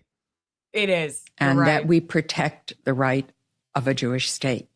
But I also believe that the prime minister has led us down a road, and we have been part of it, that has, in essence, created a genocide in Gaza, that has destabilized the Middle East. So there it is. Genocide in Gaza. No, so this is the new Democrat line now. I think you're starting to see a Democrat pivot on this issue here. So Connor Nichols writes for Responsible Statecraft, this Democratic insider wants to rewrite the party's Israel playbook. No one knows better where Biden and Harris went wrong than Elon Goldenberg. Now he's using his perch at J Street to end the blank check. So remember, there was that reporting that J Street had kind of reformed in some way. This, I guess, has something to do with that. Elon Goldenberg has spent more than 2 decades trying to shape U.S. Middle East policy from the inside at the Pentagon, on Capitol Hill, in the Biden White House. Now, as the chief policy officer and senior vice president of J Street, a progressive pro-Israel advocacy group, he is focused on forging a new Democratic Party consensus, one that seeks to end America's blank check for Israel. In practice, this means pushing for policies that would have been unthinkable just a few years ago, like ending military aid, conditioning weapons sales, and cracking down hard on Israel's settler movement, which has killed more than 1,000 Palestinians in the past 2.5 years. When Hamas attacked Israel on October 7th, Goldenberg had recently joined the vice president's office as a special advisor, meaning Kamala Harris's office, on the Middle East. As President Joe Biden debuted his bear hug strategy, premised on shaping Israeli policy through emphatic public and private support for the war, Goldenberg turned his attention to a particularly thorny question. What would a post-war Gaza look like? In mid-November 2023, Goldenberg met with Israeli officials to pitch various options for a post-war Gaza, including ones in which Israel and the U.S. would support the creation of a technocratic Palestinian government that could replace Hamas. The Israelis refused to engage. Their response was, "We want to talk to you about this, but we can't because the politicals won't let us," he said. Goldenberg had supported Biden's embrace of Israel during the first month of the war, but this rejection changed his mind. Goldenberg has also been one of the only Biden White House officials to publicly come out against America's policy toward Gaza, aligning himself with the overwhelming majority of Democratic voters and endearing himself with the progressive wing of the party. Goldenberg doesn't condemn his former colleagues, but he's already working hard to shape the views of the candidates who will vie for the Democratic nomination in 2028 and the wonks who will advise them. So here he went on Pod Save America to pitch his 23-state solution, as he calls it. This is the guy who's going to be in charge of keeping Democrats, within bounds on Israel-Palestine in 2028. Advocates for, and what we do when we talk to Israelis and Palestinians on the ground is there is I think, still a strong minority who wants to work towards that alternative vision, both on the Israeli and the Palestinian side. We don't call it a two-state solution. We actually we started calling it a 23-state solution because we don't think it's just going to be a deal that gets a new Palestinian state and Israel living side by side. We think it needs to be part of a regional integration that actually has Israel at peace with all of its neighbors, which creates a lot of incentives for the Israelis. And part of that is a new Palestinian state. Now, when you do polling like that and you present Israelis with, if the president of the United States were to come to Israel and say, here's a plan, end all the wars. This was done during the war in Gaza. We're going to end the war in Gaza. We're going to get the hostages out. We're going to pursue a plan that ultimately ends with Israel at peace with all of its neighbors. And as part of that, you can have a Palestinian state. Like that kind of proposal still gets 60% in Israel. Isn't that a lot of hurdles to set up before the Palestinians are just like, I just want to live in peace and with self-determination? Suddenly, Israel has to make peace with every single neighbor before they can have that opportunity? No, it's actually not that complicated. You just do both processes at the same time. And at the end of the day, it's really about peace with Saudi Arabia and everybody else goes along. Hasn't that been pretty complicated, though? It is complicated. Yeah, well, I would say so. I would say get a little ahead of your skis there. But hey, this is the new lie. Go ahead. Okay, so this is what's really actually pissing me off about this. And I'm actually so glad that you brought this topic up because this has been making me insane. So I didn't even know you were going to bring this up, but I'm glad you did. There is an attempt now, as you said, where they're already trying to pivot and do a new pro-Israel, but for the liberals and Democrat and post-genocide, nice, let's do Israel propaganda, J Street situation. And it's not just this guy, it's the head of J Street too doing it that I've noticed a lot on Twitter, trying to do this pivot. And my answer, and I even saw some people on the left, okay, that I like on Twitter be like, hey, that's a really good, no. We're not doing this. We're not doing this. That was ridiculous because you notice that in his framing, everything was Israel centered. It was all about Israel being safe, what Israelis want, how we can pivot to make Israel. You know what? Let me say this in a way that's I don't know, I don't give a fuck. Okay. Fuck Israel. I don't give a fuck about Israel or what they want. What about the Palestinians? Even the way they frame a technocratic, which sounds so dystopian, Palestinian state is not about Palestinians. It's about how the Palestinians, as usual, exist in relation to their oppressors, in relation to their masters. Oh, how is it going to make the Israelis feel? I don't give a fuck. I also don't give a fuck about being ally. How can we pivot into 2028 with Israel? You know what I want? You know what my goal is? I want all of us to be fucking away from. I want Israel to be alienated from the world stage. I don't want us giving a single fucking dime to them. I don't want them being our ally. Okay, that's going to be my life's goal. Okay, because this. And to go after every person trying to make this happen, because this to me is very dangerous. They are already, because you know what else needs to happen? There needs to be accountability. There needs to be truth and reconciliation. And what these people are trying to do, the libs, and they're going to be encouraging the Democratic Party to do it in 2028, is to say, why don't we pivot into what Israel will be now and how we can work with Israel post-genocide with absolutely no resolution or accountability for what they've done to the Palestinians. Right. And let's build a matrix for the Palestinians to live in so they may feel like they're getting some semblance of self-determination, but really they'll get nothing. Yeah, no, this is the new script writing for the 2028 campaign. They know, as you got into with Jennifer Welch on the I've Had It show, they know they're going to win the midterms because the Republicans just shit the bed enough where they'll just coast. But in 28, this is going to be a huge problem. It was a huge problem for Kamala Harris. The polls all said that. The post-election surveys, the number one factor that caused Biden voters not to vote for Kamala was the genocide in Gaza, and this is going to be a huge problem. And so this is their way of narrative managing, of getting out in front of it. What we saw with this guy, Goldenberg at J Street, and even this scumbag, Rahm Emanuel, even this guy has a version of that. So here he is saying no more arms to Israel, but watch how he phrases it. My view on this whole thing is the Senate shouldn't be in the business of picking which weapons. No more U.S. military as a financial assistance by the taxpayers for Israel. You're a country like all other allies of ours, Japan, South Korea, the Brits, the Germans. You're going to pay full price. Oh, you're going to pay full price. You buy what you want, but you have to abide by the laws. That should be it. I don't think the Senate... but you have to abide by the laws. Let's say he brushes past that. Yeah, no more free weapons for genocide. You pay retail if you're going to do a genocide. But also you can't do a genocide. You got to abide by the law. Yeah. Says the guy that while they were saying that, again, this is what I mean when I say the gaslighting. They want to move right past it. There's no truth and reconciliation. There's no accountability, because he goes, you got to abide by the laws. Yeah, that's what you were saying during Biden's administration, as they weren't abiding by the laws. So now you say, oh, yeah, you're going to pay full retail prices, you say, and abide by the laws that you haven't been abiding by this entire time. But we're living in we're so fucking through the looking glass that this guy is aware enough to know that he has to do some kind of lip service, and that Boomer Mar is so fucking deranged in his Zionism that Rahm Emanuel is getting to his left. Yeah, exactly. Like Bill Maher clearly hasn't bothered to learn a damn thing about this. He just decided that because he can't pay a 19-year-old to fuck him in Gaza, that Gaza's an inferior society to Israel. Like, that's his metric.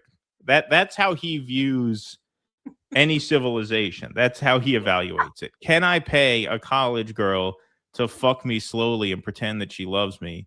And if the answer is yes, then that is a society worth defending. And if the answer is no, then it's not.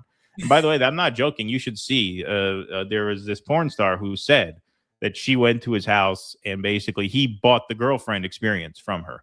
So, she started servicing him, and he said, no, kiss me slower, like you love me. Like, that's how pathetic and unloved and unlovable a piece of shit Bill Maher is. And that really is how he views these things, to the point where, as you say, this guy has enough political sense to know he has to try and get to his left. Rahm Emanuel in 2023 would have been saying they have the right to defend themselves. We have to arm them. They're our ally. We're full bore. But now the times have changed to the point where not that they have to abandon Israel, but they have to figure out a way to repackage their support for Israel that's not going to cost them the 2028 campaign. And that's what the goal of all of this is. Right, which is why I say, to be clear, it's all rhetorical, of course. He's not actually to his left. Rahm Emanuel is a lunatic Zionist, too. Rahm Emanuel is one of the biggest pieces of shit. I can't even believe he is trying to insert himself in the conversation. Go the fuck away. What do we have to do to get rid of Rahm Emanuel? I don't want to see his fucking stupid ass face. But yet he's here, and yet he's around, and yet he's in the discussion when he shouldn't be in the discussion at the fuck all. Like, he literally is a professional wrong person that is one of the key architects as to why we are in this mess that we are fucking in right now. And yet for some reason, he's still getting invited and being thought of as some kind of presidential contender. And yet, again, he's trash, but he had enough sense to try to at least try to get rhetorically to Boomer Mar's left, where Boomer Mar's just an out-and-out deranged Zionist who doesn't read anything, which is really funny that he's like, oh, we're the political show. You learn from us. I'm like, you don't read anything outside of the cue cards your producers gave you a half an hour before, okay? Let's just be so serious about that. Second of all, I'm not listening to anything Boomer Mar says because, like you said, he's just like looking for 19-year-olds to fuck, and he also has the mentality of a 15-year-old, which is why he still brags about smoking weed in the year of our Lord 2026. He literally brags the way that when I was 14, my friends at school did, because I'm a pothead. I'm like, yeah, exactly, yeah. Literally childlike mentality. But like course. you said, this is what is scaring me so much about and why I'm getting so exercised is because we're watching them do the pivot in real time, the repackaging. And And I don't like people are gonna fall for it, and it's already upsetting me because absolutely the fuck not. Like I'm gonna make that my whole personality, making sure people do not fall for this when they try to do it. Yeah. Nope. 100%. Truth Seeker says if harm reduction means voting for genociders who are sad about doing it but do it anyway to keep out genociders who are happy about it, then we're completely and utterly fucked. Yeah, no, you don't vote for genociders, of course. I mean, you have to have a red line. That's why I didn't vote for Kamala Harris. Exactly, which is why I said in my interview with Jennifer Welsh that, like, yes, I actually do believe in harm reduction voting, but I also believe in accountability when people are claiming harm reduction but not actually doing it. I made clear in the 2024 election that I understood that Trump was going to be domestically worse than Kamala Harris. I was not unaware of that. I knew that. I knew he would be a disaster because I followed the Republicans and Trump. However, the harm reduction would have been, you need to acknowledge these bare minimum human rights issues. So she refused to do that. And so by my calculation, you are no longer being the harm reduction candidate when you are telling me that I can go kick rocks when I say, please stop killing children. Exactly. And that's why I did not vote for her in 2024. Right. Past a certain point, there is no meaningful harm reduction. Like a guy like Mamdani is anti-genocide. So for all his faults, there's meaningful harm reduction in that when Andrew Cuomo is literally Netanyahu's lawyer in his ICC case. Like that's meaningful harm reduction. Kamala Harris saying, no, there's going to be no policy change toward Israel. That's not really harm reduction in any kind of meaningful way. And then having AOC get on a stage and gaslight all of us and tell us that she was working tirelessly for a ceasefire when we all knew that that wasn't happening. Exactly. Vienticus, the thing with offering people solutions is you give a man a fish, you feed him for a day. You teach a man to fish, you feed him for a lifetime. Thank you, Vienticus. Benjamin Stieber, where is Godiva Goddess? Who's Godiva Goddess? I never heard of Godiva Goddess. I don't know. It's over my head with that one. Deep Green VO, hence the rise of the Green Party candidates as well, too, for the left that are more viable now. Thank you for that. Steve, thanks for the $20. Canadian here. Do you follow the work of journalist lawyer Dimitri Lascaris? His recent trip to Iran was very revealing. Saw the breakdown on Blumenthal's show. No, I did not. I did not see that. I've heard the name. I'm sure I've seen his stuff around, but it doesn't ring a bell immediately. Those Lego videos, man, they're amazing. So apparently that's an American. That's not an Iranian, right? I don't think those come from Iran. I think those are from Americans. No, they're coming from Iran. Oh, okay. Maybe they're a different They're one. young. They interviewed one of the people like anonymously. They said that they're like young college student guys that are doing it. Oh, okay. Interesting. But they're incredible. The Kash Patel one with the googly eyes, that was like oh yeah. That was amazing. A jaded millennial, prefiguration is a concept I'm learning about, creating models of the system we want on a smaller scale. YouTubers Anarch and Park Grows Permaculture talk about the concept. Check them out as well. Thank you for that. Marianne Cummings, the Bernie Group in Aurora, Illinois, continued as an organization devoted to electing local progressives. Among others, we now have Aurora Mayor John Lesh showing everyone what an engaged, concerned government looks like. Well, that's terrific. That's good. That is good to hear. Jeff Sauceman, so far, I'm simply shocked to learn that Hassan has a friend. Hawaii Cowboy. Bernie was a great socialist mayor in Vermont for 8 years before becoming a Dem sheepdog. Criticism of Mamdani is recognizing the pattern sheepdog left. We need actual revolution. Yeah, once again, so this is another thing. I mean, we could dig into this more thoroughly, but I think, like, no matter what your theory of change is, I think there's some humility in understanding that, like, you know how Democrats talk like they can reform the Democratic Party if they just take it over? We take it over, right? We do a revolution within the party. We can reform the party.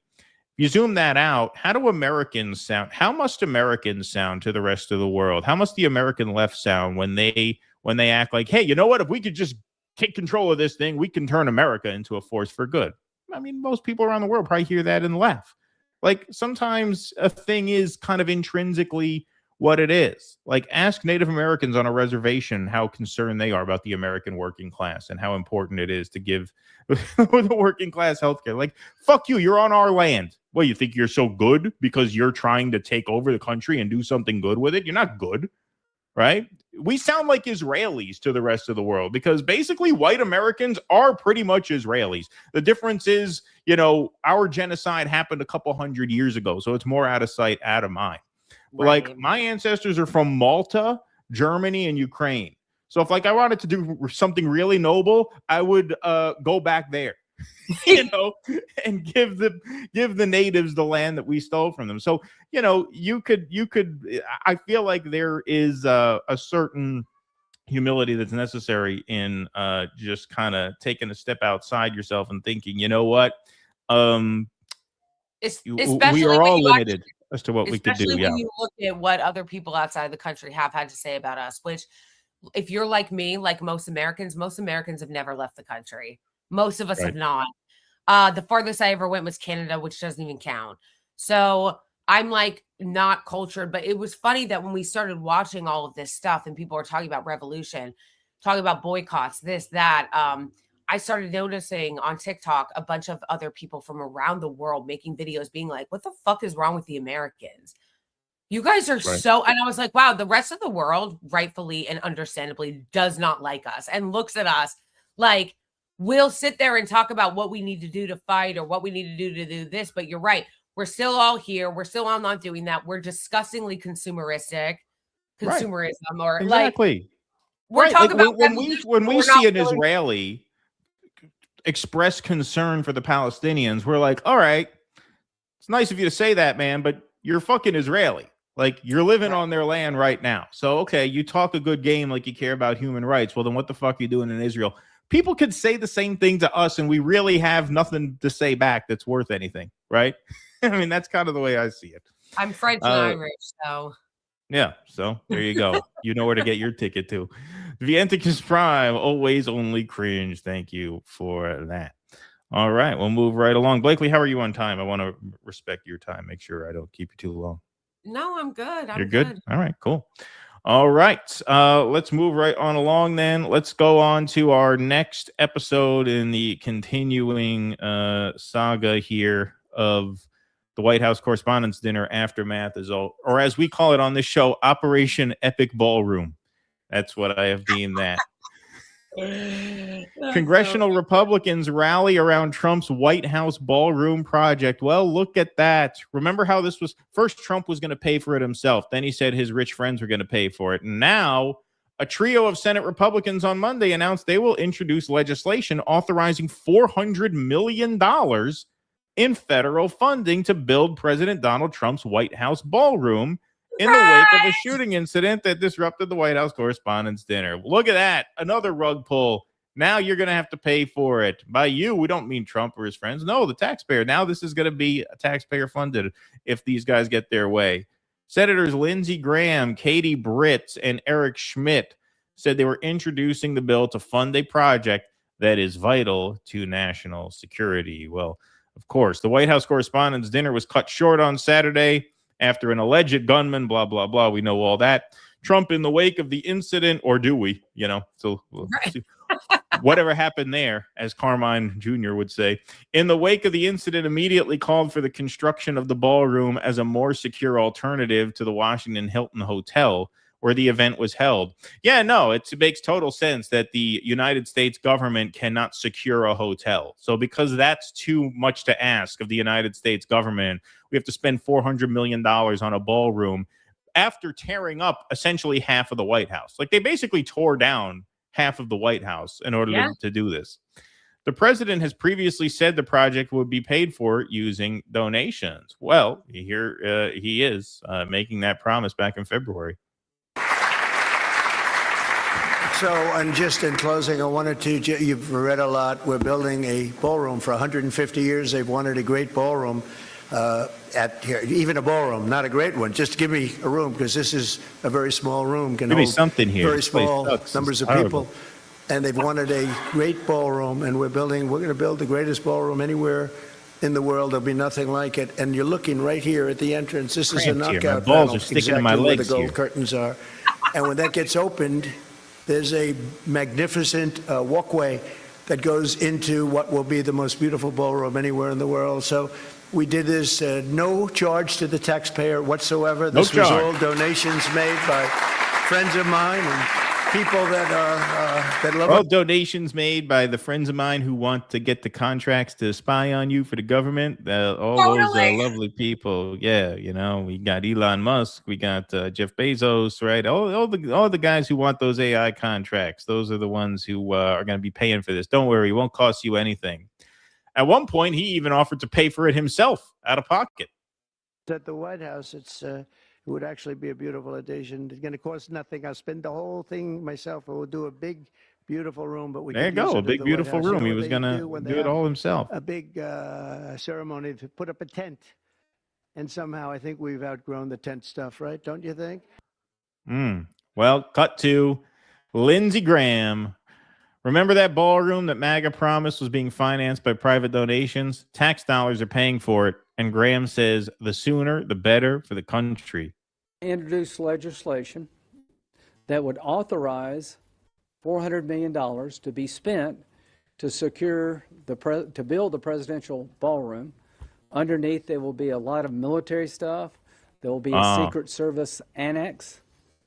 And we've paid for it by offsetting it with custom fees. I had an idea to drill holes in the bathroom stalls. We drill holes in the bathroom stalls. That's my idea. I think that's a wonderful idea. We're also going to have a bowl of blindfolds when you walk into the bathroom at the ballroom. You get a blindfold, and then you're going to get on your knees in front of the hole in the bathroom stall. I pitched this to the president privately. He wondered what I was talking about. I said, you'll see when we do it, Mr. President. But the estimate is $332 million. We're going to do $400 million because I think it's probably going to take more. Private donations can be used, but I think they should be used for buying China and stuff like that.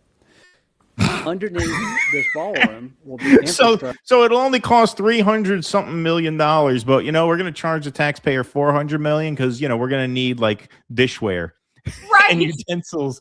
Like, yeah, really Jewing us on that ballroom, Lindsey Graham. Yeah, you know it's going to cost about $300 million. We'll throw in an extra $100 million, you know, for the plates and the bowls and stuff like that. Incredible. That is national security centric. The ballroom itself will avoid the dilemma of having to leave the White House grounds with future presidents and this president's to go downtown in a place that's less secure. President Trump said to me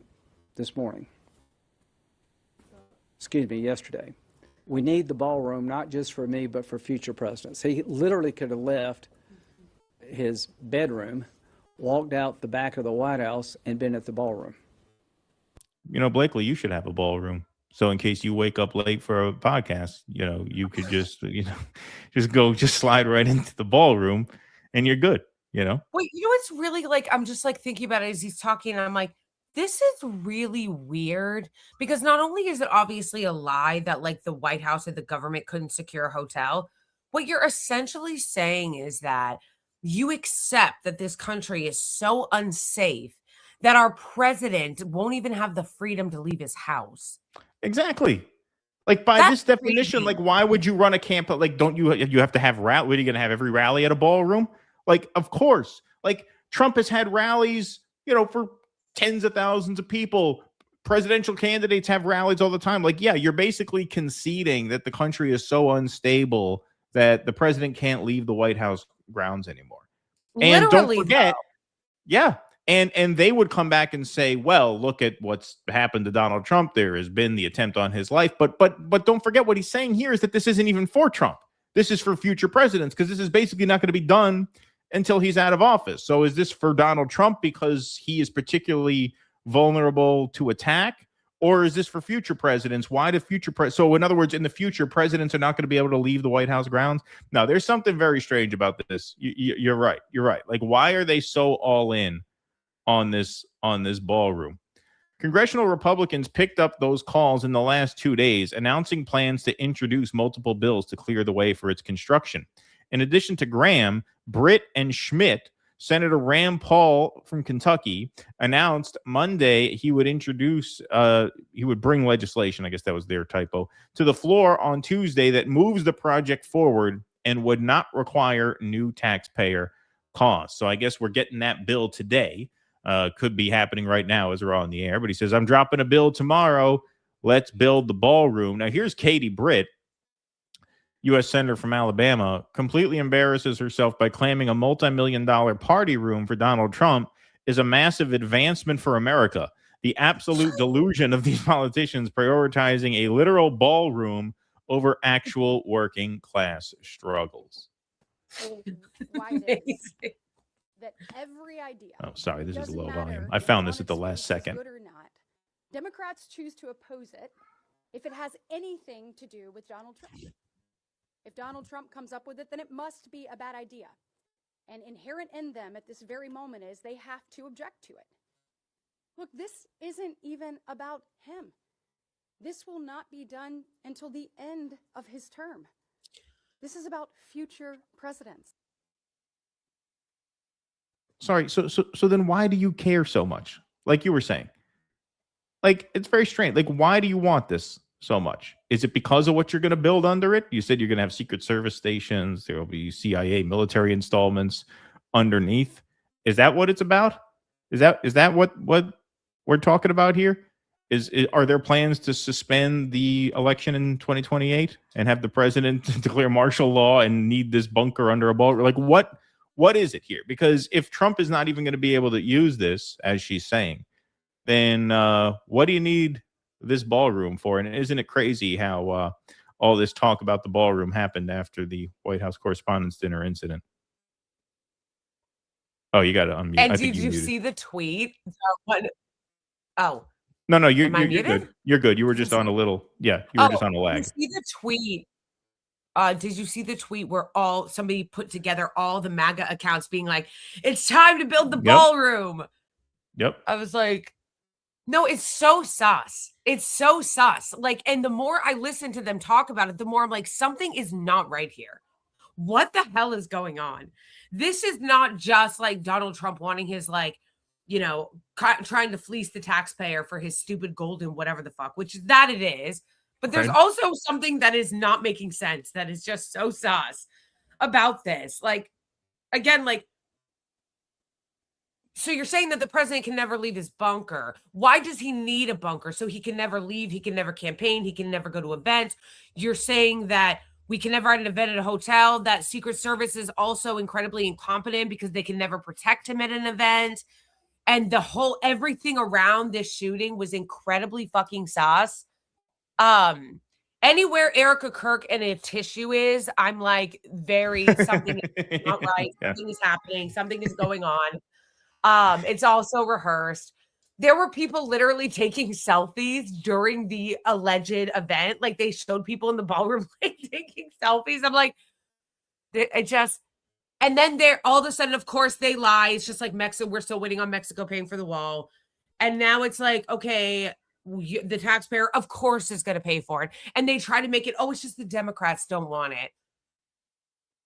Why do you need this so bad? Like, it's not making sense. And it actually makes me a little scared. Not that I want to be conspiratorial, but like with everything happening with like the mass surveillance state and the tech feudalists and how evil they are and how they want to like take over every aspect of our lives and the government and their little creepy satellite states and all the creepy guys that run it. I'm like, what is going on? Yeah, no, like it makes you wonder, like, are they planning to escalate this into a nuclear war and they need bunkers under the, and they can't say, we need a bunker. You need to give us a bunker. They would say, we need a ballroom, right? Who knows? But it is very, very eerie just how all in they are on this. It seems very, very strange to me. And now they're passing legislation to get the funding for it because the judge said you can't do this without Congress signing off on it. I guess even if they do fund it independently, a judge said you still can't make a major alteration to the White House like this without Congress giving you the okay. Right.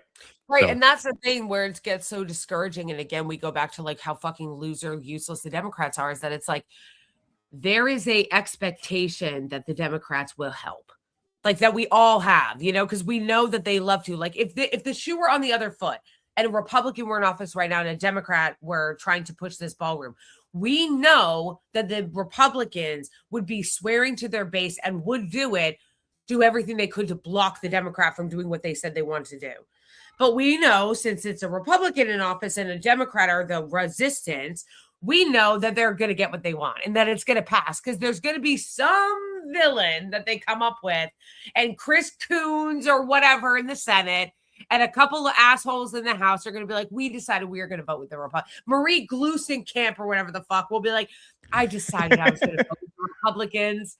And we all just know that that's going to happen. Yeah, we will see. We will see. That seems to be the plan for Operation Epic Ballroom.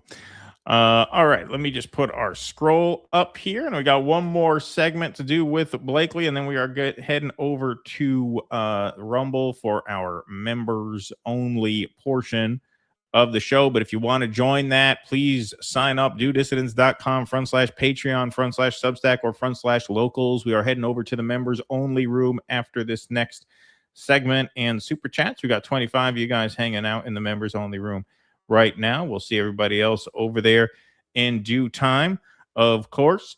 dudissidents.com/Patreon, Substack, or locals. We do these post games once a month for the members because you guys are the backbone of the show. So thank you so much for being a part of it. Nina Kant says, on my 7th day in a row working nights, and Sam's Club just happened to set it up to where I do not get overtime. That sucks. I've had that happen to me before too, where you end up doing, 4 on one end, 3 on the other end, and you work 7 days in a row, but you don't get the overtime. 31 M. Burke, can you send my $1.99 directly to Blakeley F. Keaton? I'll have to Venmo Blakeley the $2 after the show. Thank you for that. V. Virtuoso for the China Hawks. If you think Russ is going to give you a tour of Uyghur death camps on his Russ on the Road YouTube channel, then I have beach property in Idaho to sell you. Thank you, Virtuoso. Appreciate that. John Smith, what's wrong with rice, Keaton? Are you a racist? Ha! No. Good one.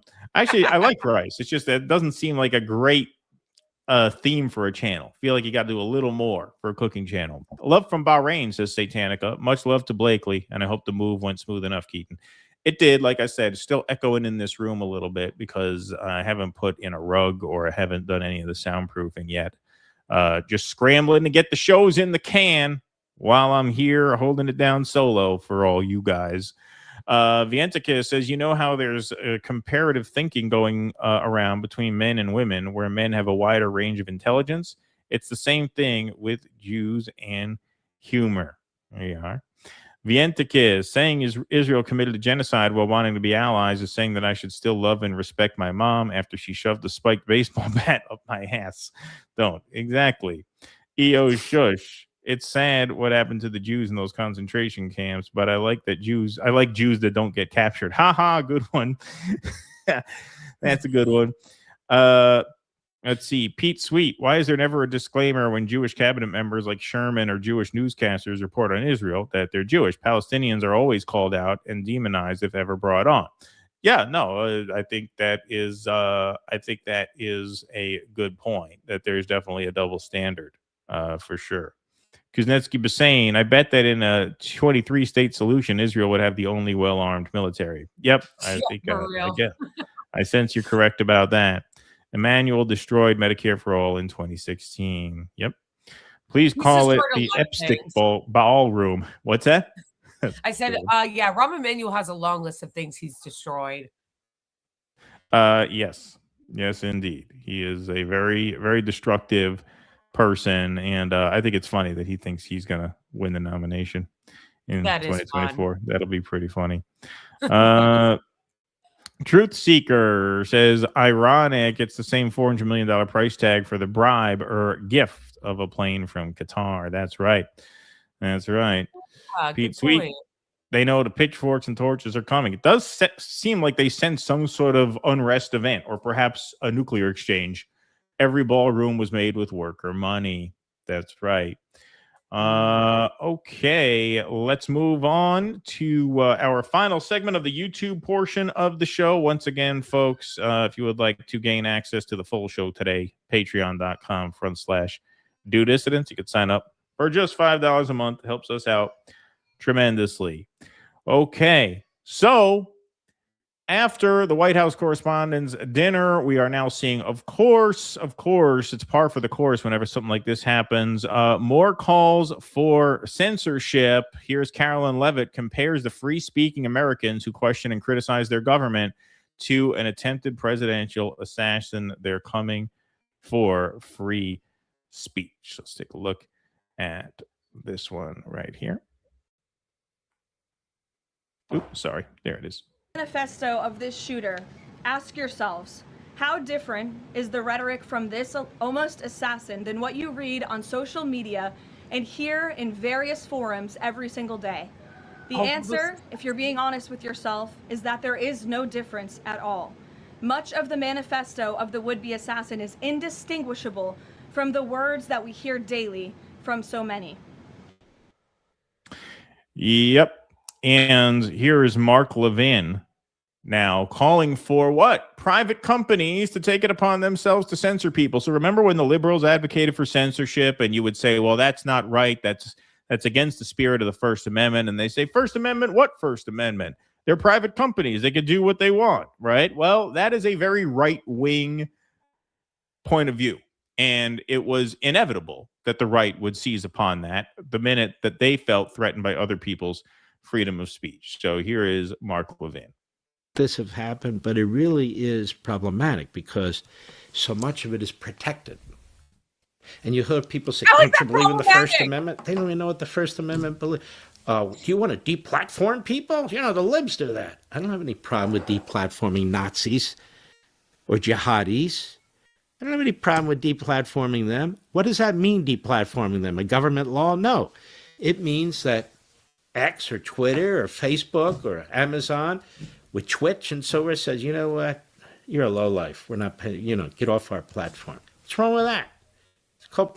Well, what if I think you're a lowlife? Which I happen to think you're a lowlife. So in my opinion, you're a lowlife. And you spout genocidal propaganda and advocate, oddly enough, for the assassination of world leaders, as you did in the run-up to the Iran war. And so what if I decide you shouldn't have a platform? See, I don't decide you shouldn't have a platform because even though I think you're a lowlife, I think you have a right to be a lowlife. And I think platforms in the spirit of upholding the values that the First Amendment has bestowed upon this land, I think they should allow you to be a lowlife on social media if you want to be. But of course, whenever power is threatened by speech, they come after speech. They sound exactly like the libs. He even admitted it. He said, well, you sound like a lib now. All pretense is shed when they have power and they see an opportunity to flex that power at the expense of your civil liberties. Give anything that. Unbelievable. Like, it's unbelievable, but so believable, which is why it actually used to drive me crazy when at the height of the libs being really annoying about censorship, when I would see people on the left be like, yeah, the right cares about free speech. I'm like, no, don't, because they don't, they never did. The right wing has always been fascist on speech. And it was only a matter of time before they got back into power and did exactly what they're doing now. They have come after speech at every fucking turn. Speech on I was at a Columbia University Palestine event last night in New York City. The way that the Trump administration has gone after the universities and cracked down on their free speech is insane. And this bitch right here, like you said, who the fuck are you to decide who doesn't deserve a platform? I'm with you on this. I don't believe in deplatforming people, in censoring their speech. I care about the First Amendment. I think that people, even if they're odious, should have a right to be able to speak. This stupid ass prune bitch sits on there while he cried about free speech while Democrats were in office and is now saying he doesn't mind deplatforming jihadis and Nazis. Bitch, I think you're a Nazi. Right. So, and to these people, jihadi just means Arab or Muslim person. Right. That's all it means. That's all it means. Or Mahmoud Khalil. Yeah. Right. Or people like me. They call me a jihadi Jane, or like whatever they say. So like they literally, so who are you, like you said, who the fuck are you to decide who gets to have a platform and who doesn't? And she's literally saying, Caroline Levitt, because of course these bitches always got to be wearing their fake cross. I'm surprised. These people should be bursting into flames wearing these crosses, okay? So then she's like, oh my gosh, like it's indistinguishable from what people say on social media. First of all, I don't believe in your manifesto bullshit. I don't believe any of the stories of any of these things that any of these people are saying. Okay. But then second of all, it's like, so what are you saying? People on social media. And I know that nobody cares about hypocrisy anymore. Like it's tired. Like people don't care if people are hypocrites, but it is a little maddening thinking about Trump dancing on the graves of like Rob Reiner and everybody he doesn't like 5 minutes ago, talking about how he's going to destroy civilization in Iran, right? Talking endless shit about people and saying the most demented things. And then they turn around and pearl clutch about people being mean to him. It's like, be serious. Well, this is the thing, and this is what was dangerous when the liberals, became censorious. And not that they're the only ones to do it, but it's something that we warned against during the Biden years when the libs were doing the censoring. Is that once you accept a framework where words logically lead to deeds, at that point, you're really jeopardizing the underpinnings of the First Amendment, because the reason why the Constitution protects freedom of speech, protects people's freedom of speech from government overreach, is because we grant as a given that speech and deeds are different. Speech and violence are different. So once you accept the premise that one inevitably leads to the other, it's only a matter of time before you don't have freedom of speech anymore, because they'll take that away. And this is why I always think it is important to condemn acts of violence as someone who cares about civil liberties, because whether you like or dislike the person on the receiving end of that violence, if you don't condemn that violence, it's inevitably going to get to a point where people in power establish an inevitable link between speech and violence. And once that happens, your First Amendment rights are going to be erased. And what he's talking about here is, I don't care. Take a low life off the platform. Well, that's easy to say when you have the president's ear, and you're not going to be deemed a low life by people in power right now. Wait till power changes hands. All of a sudden, you're the low life. Just like in the Biden years, the conservatives, they were the low lifes who needed to be thrown off of social media. Private enterprise. I got no problem with that. Private enterprise. See? I mean, what if they have this horrific pornography on it? Is that okay? No, it's not okay. What if they have pornography is regulated, idiot. Bunch of drug addicts, shooting up all the time. Drugs are regulated, idiot. See, everything you're talking about, there are already laws on the books prohibiting. Is that okay? No, that's not okay. Right. Because our kids have access to it. People who are impressionable have access to it. What if they had people screaming at the top of the lungs saying, assassinate this guy and assassinate that guy? That's also illegal. You can't you can't direct people to murder people. Like, there are laws against all these things. You don't need platforms to be the judge and the jury on these questions. You have laws against everything that you just mentioned. Well, they shouldn't do that. And he's lying too, because even when Dana Fash was like talking to Jamie Raskin, she goes, because your rhetoric against the president, he was like what? And she's like saying he was bad for the country. Oh, right, okay. So now you can't. Well, this is what I mean. Like, once you establish that saying that is incitement of violence, at that point, you are in a death spiral towards tyranny. Right, because what's like the standard? You said, he didn't give the example. He doesn't give examples like you said that are real. He gives these absurd examples of things that are already illegal, things that you're already not allowed to do. But if they're pressed on what they mean, like Dana Fash was by Jamie Raskin, they'll come out and admit, oh, we mean criticism, basically. Right. We mean you're just not allowed to be mean. Right.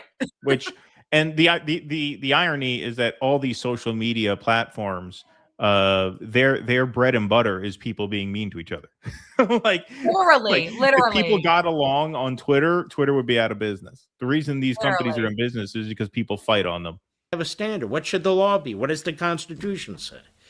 The Constitution is very clear, as is the law. And all three examples that you just gave, pornography, drugs, or violent threats, those are already illegal. So yeah, if you say something like that on a social media platform, not only will you have that taken down, but you'll probably get a knock on the door from law enforcement because you're breaking the law. The point is, and this guy is a lawyer. This guy knows what he's saying. He's just lying. He's just bullshitting. He's a lawyer. He understands what the First Amendment says and what it means. and he's deliberately obfuscating. I just think we've taken this too far, because we're not even talking about political speech, which is the most protected of all speech. We do limit speech. We limit speech pornography. We limit speech cigarettes on the air. So you don't need the social media companies to do it for you. Limit speech drugs, and I could go on and on and on. Right. So right. And because we already limit speech in that way, you don't need the social media companies to do it for you. Right. There's different types of speech. There's commercial speech, right? There's religious speech. There's political speech. They're babbling buffoons. We see that all over the internet. Most of that is protected too. But I'm not talking about that. I'm talking about the kind of speech that really gets in the head of people who want to do grave damage to other people. Incitement. And I'm not talking about it in an ambiguous way. When you get a guy that talks about killing a senator, oh, I really didn't mean it. Or when you get a guy that says, yeah, I don't know if there's really rape, can you prove it, and so forth on October 7th. Well, he's allowed to say that. Right, he's allowed to say that. Right, he's allowed to say that. You are not allowed to direct acts of violence at people or threaten acts of violence at people. But you are allowed to, yes, question whether or not mass rape took place on October. Like, of course you're allowed to say that. Like, what are you talking about? And he knows you're allowed to say that under the law. What he wants is for social media companies to make it against their rules to say it. You want extra rules for people. He wants extra separate rules so that you can't question the claims about the mass rapes on October 7th that there's literally zero evidence for. Yeah. Doesn't want you to be able to say that. Exactly. I thought this was great. This is AI at its best here. This is Grok doing a little parody version of this. Don't mind being a Nazi. To not be a Nazi, it's not hard to obfuscate the Goyim for a cult oligarchical offspring. Get over it, conspiracy theorists. Nicely done. But yeah, now look, this is the Israeli MO here to censor speech. We have to control what is allowed to spread on social media. Anything we label propaganda needs to be censored immediately. Israeli politician Yair Golan says the U.S. should lead the push, starting with forcing platforms like X to silence what he calls global threats. The next thing we will do, is to put restriction on the social media in a way that not allowed to make brutal propaganda in the social media. Because this is a worldwide problem. And it should be initiated by the United States of America, the place where all the big firms the big firms. Facebook, X, and all the rest. This is a major problem for democracy all over the globe. This is exactly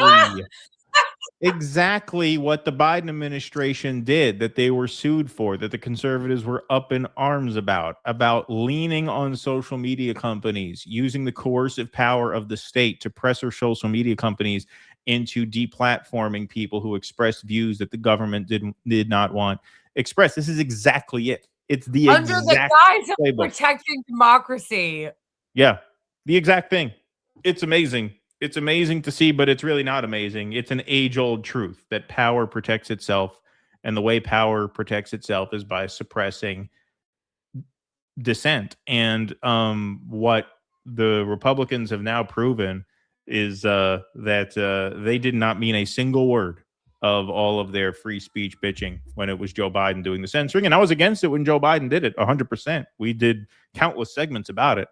But boy, have they torched the idea that they're any different.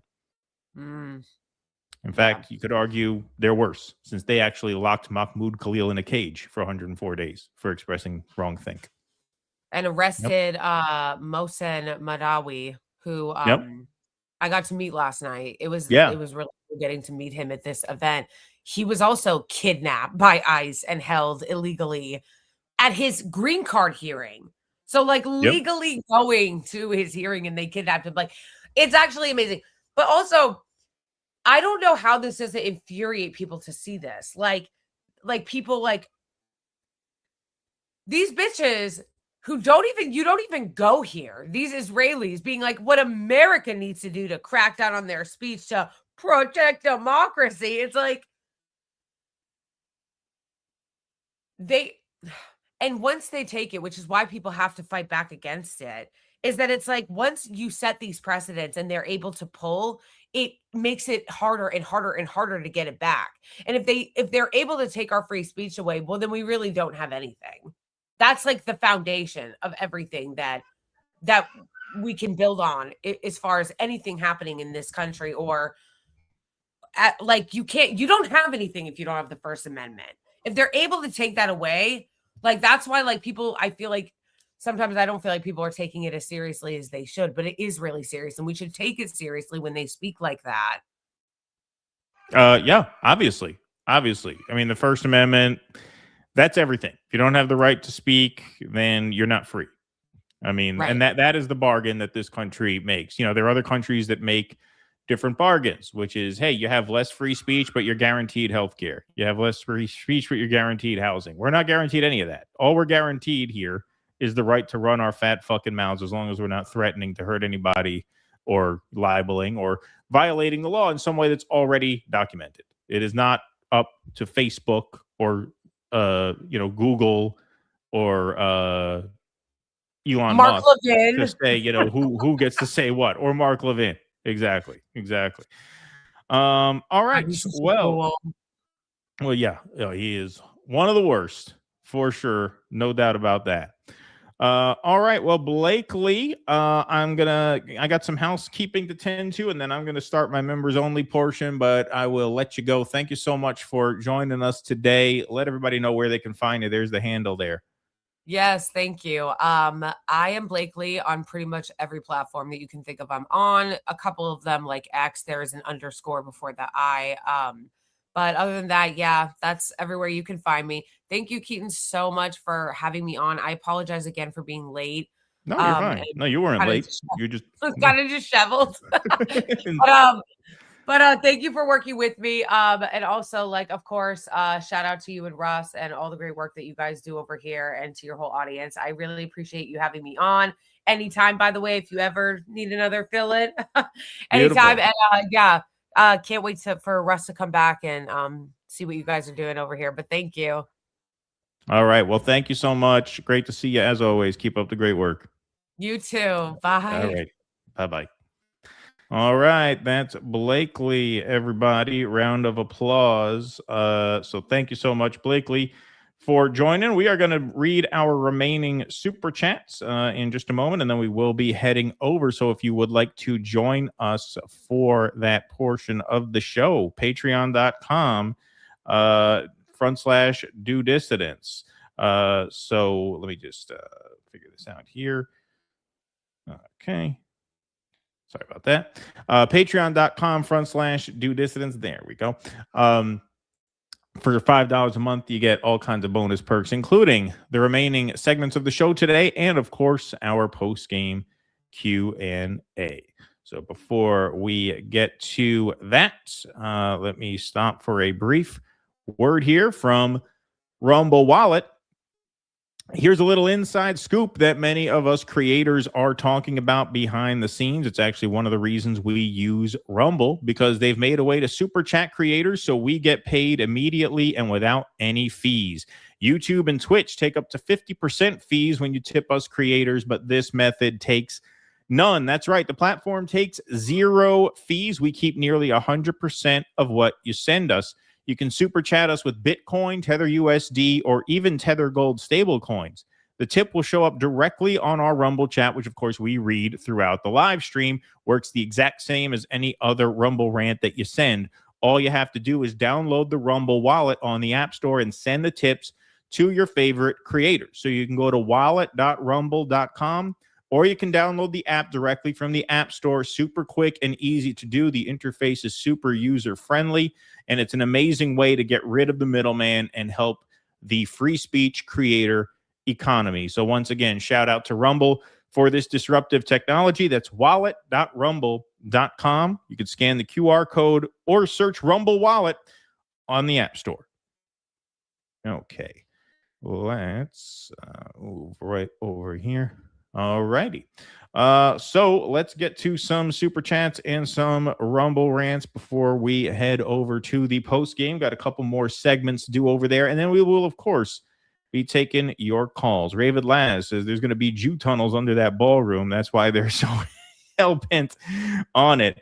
That will finally get to complete our Jew Tunnel trilogy. We'll make Jew Tunnel 3 the DC edition, the long-awaited sequel. Be like Kill Bill. You know, they came out back-to-back. And then we'll have our third one there. The ending of the movie Civil War, I'll bet Trump watched that and thought if the president only had a bunker, they could have won. It does seem like they are oddly bent on that bunker. It's time to rebuild America. No, wait, a ballroom will be just as good. Ha ha. Thanks, Kuznetsky Bassane. Appreciate that. Stoop Sign says CNN had a show about Tony Shalhoub eating bread. Is that right? All right. Well, if he can eat bread, then I can eat rice. Love to see Blakeley here and JD the other night. Thank you, Henry DeShazo. Haven't seen you in a while. Thanks for being here. Appreciate you, man. Deep Green VO says Blakeley's right. Watch with the bunker, or I mean the ballroom. No, I mean the ballroom. The Dems go to the rotating villain tactic. Just you watch. Yeah, we'll see. They get the votes they need. Rahm Emanuel's father was a Lehigh terrorist. I hate when he was mayor here. Oh, yeah, he had a disastrous record. I mean, that guy, there's absolutely zero shit. I don't, it just it goes to show you, these guys hang out with yes men who tell them they can do anything. Like, Rahm Emanuel has absolutely zero chance. Zero chance. I think they're going to escalate from every avenue, both domestic and foreign. Not total, but just enough destruction and unrest to make their new world more palatable for the unwashed masses. Thank you, Skyman. Appreciate that. Kawaii Cowboy says the chat was cut. Real revolutionaries like Shama. Oh, okay. Gotcha. Well, there you go. Interesting. But yeah, Shama is still running. I want to have Shama on the show soon, actually. Carolyn Levitt is carrying Rosemary's baby. Haha. Good one. We need the ACP who actually supports the third world against imperialism, including North Korea, Iran, Russia, Burkina Faso, and China. Not Mamdani. Thank you, SB Zip 5kin. Andy Gardner. Last ep I said, who's the chick? I was just calling Dora a lady. Speaking of ladies. Oh, JD has a really good Lindsey Graham sound drop. You should take it. Oh, okay. All right. Interesting. All right. Thank you. I didn't get it. I didn't get it, but now I got it. So thank you for that. Andy Gardner. Kid Rock speaks at Pentagon. That's a Blakeley skit. Yeah, he was at, didn't he do a press briefing today? That's crazy. That's crazy, huh? That he was there. That would have been fun. Maybe if we had done the show at a regular time, at our regular 1 o'clock hour, we could have made that happen. But it was no such luck. Had to move the show a little early today because we are doing an extended show today. So once again, folks, if you would like to see the remainder of the show, we're going to do Jimmy Kimmel versus Melania Trump. That was fun. And then we do have a piece, of course, on the former Mossad head visiting the West Bank and saying it reminds him of the way the Nazis treated the Jews in the 30s. So we got a couple of great segments planned for you over in the private room. We got 56 of you waiting over there in the private room. So thank you all very much for being over there. Thank you to the mods for keeping the peace in the chat, the YouTubers and the Rumblers. Thanks to our special guest, Blakeley, for joining us today. We are going to head over to the private room. So if you sign up, the last post that you see will have the link to the members only stream. We are also going to be streaming the members only portion of the show today to Rumble Premium. So if you're a Rumble Premium member, you can stay where you are and you will get the stream there, or you can sign up for Rumble Premium to continue watching. So patreon.com/do dissidents, and we will see you after a 5-minute intermission. If we don't see you then, we will see you back here on Thursday at 12 p.m. Eastern. Until then, thanks very much for being here today, everybody. Be safe. And, oh, wait a minute. Oh, whoa. I forgot something very important. I forgot this. We are at 9:09 in the like column. There we go. Right before the buzzer. made that happen. We'll see you Thursday, everybody. Members, we'll see you in 5 minutes with the remainder of today's show. Until we see you again, whenever that may be safe and be well. Courage. Please clap.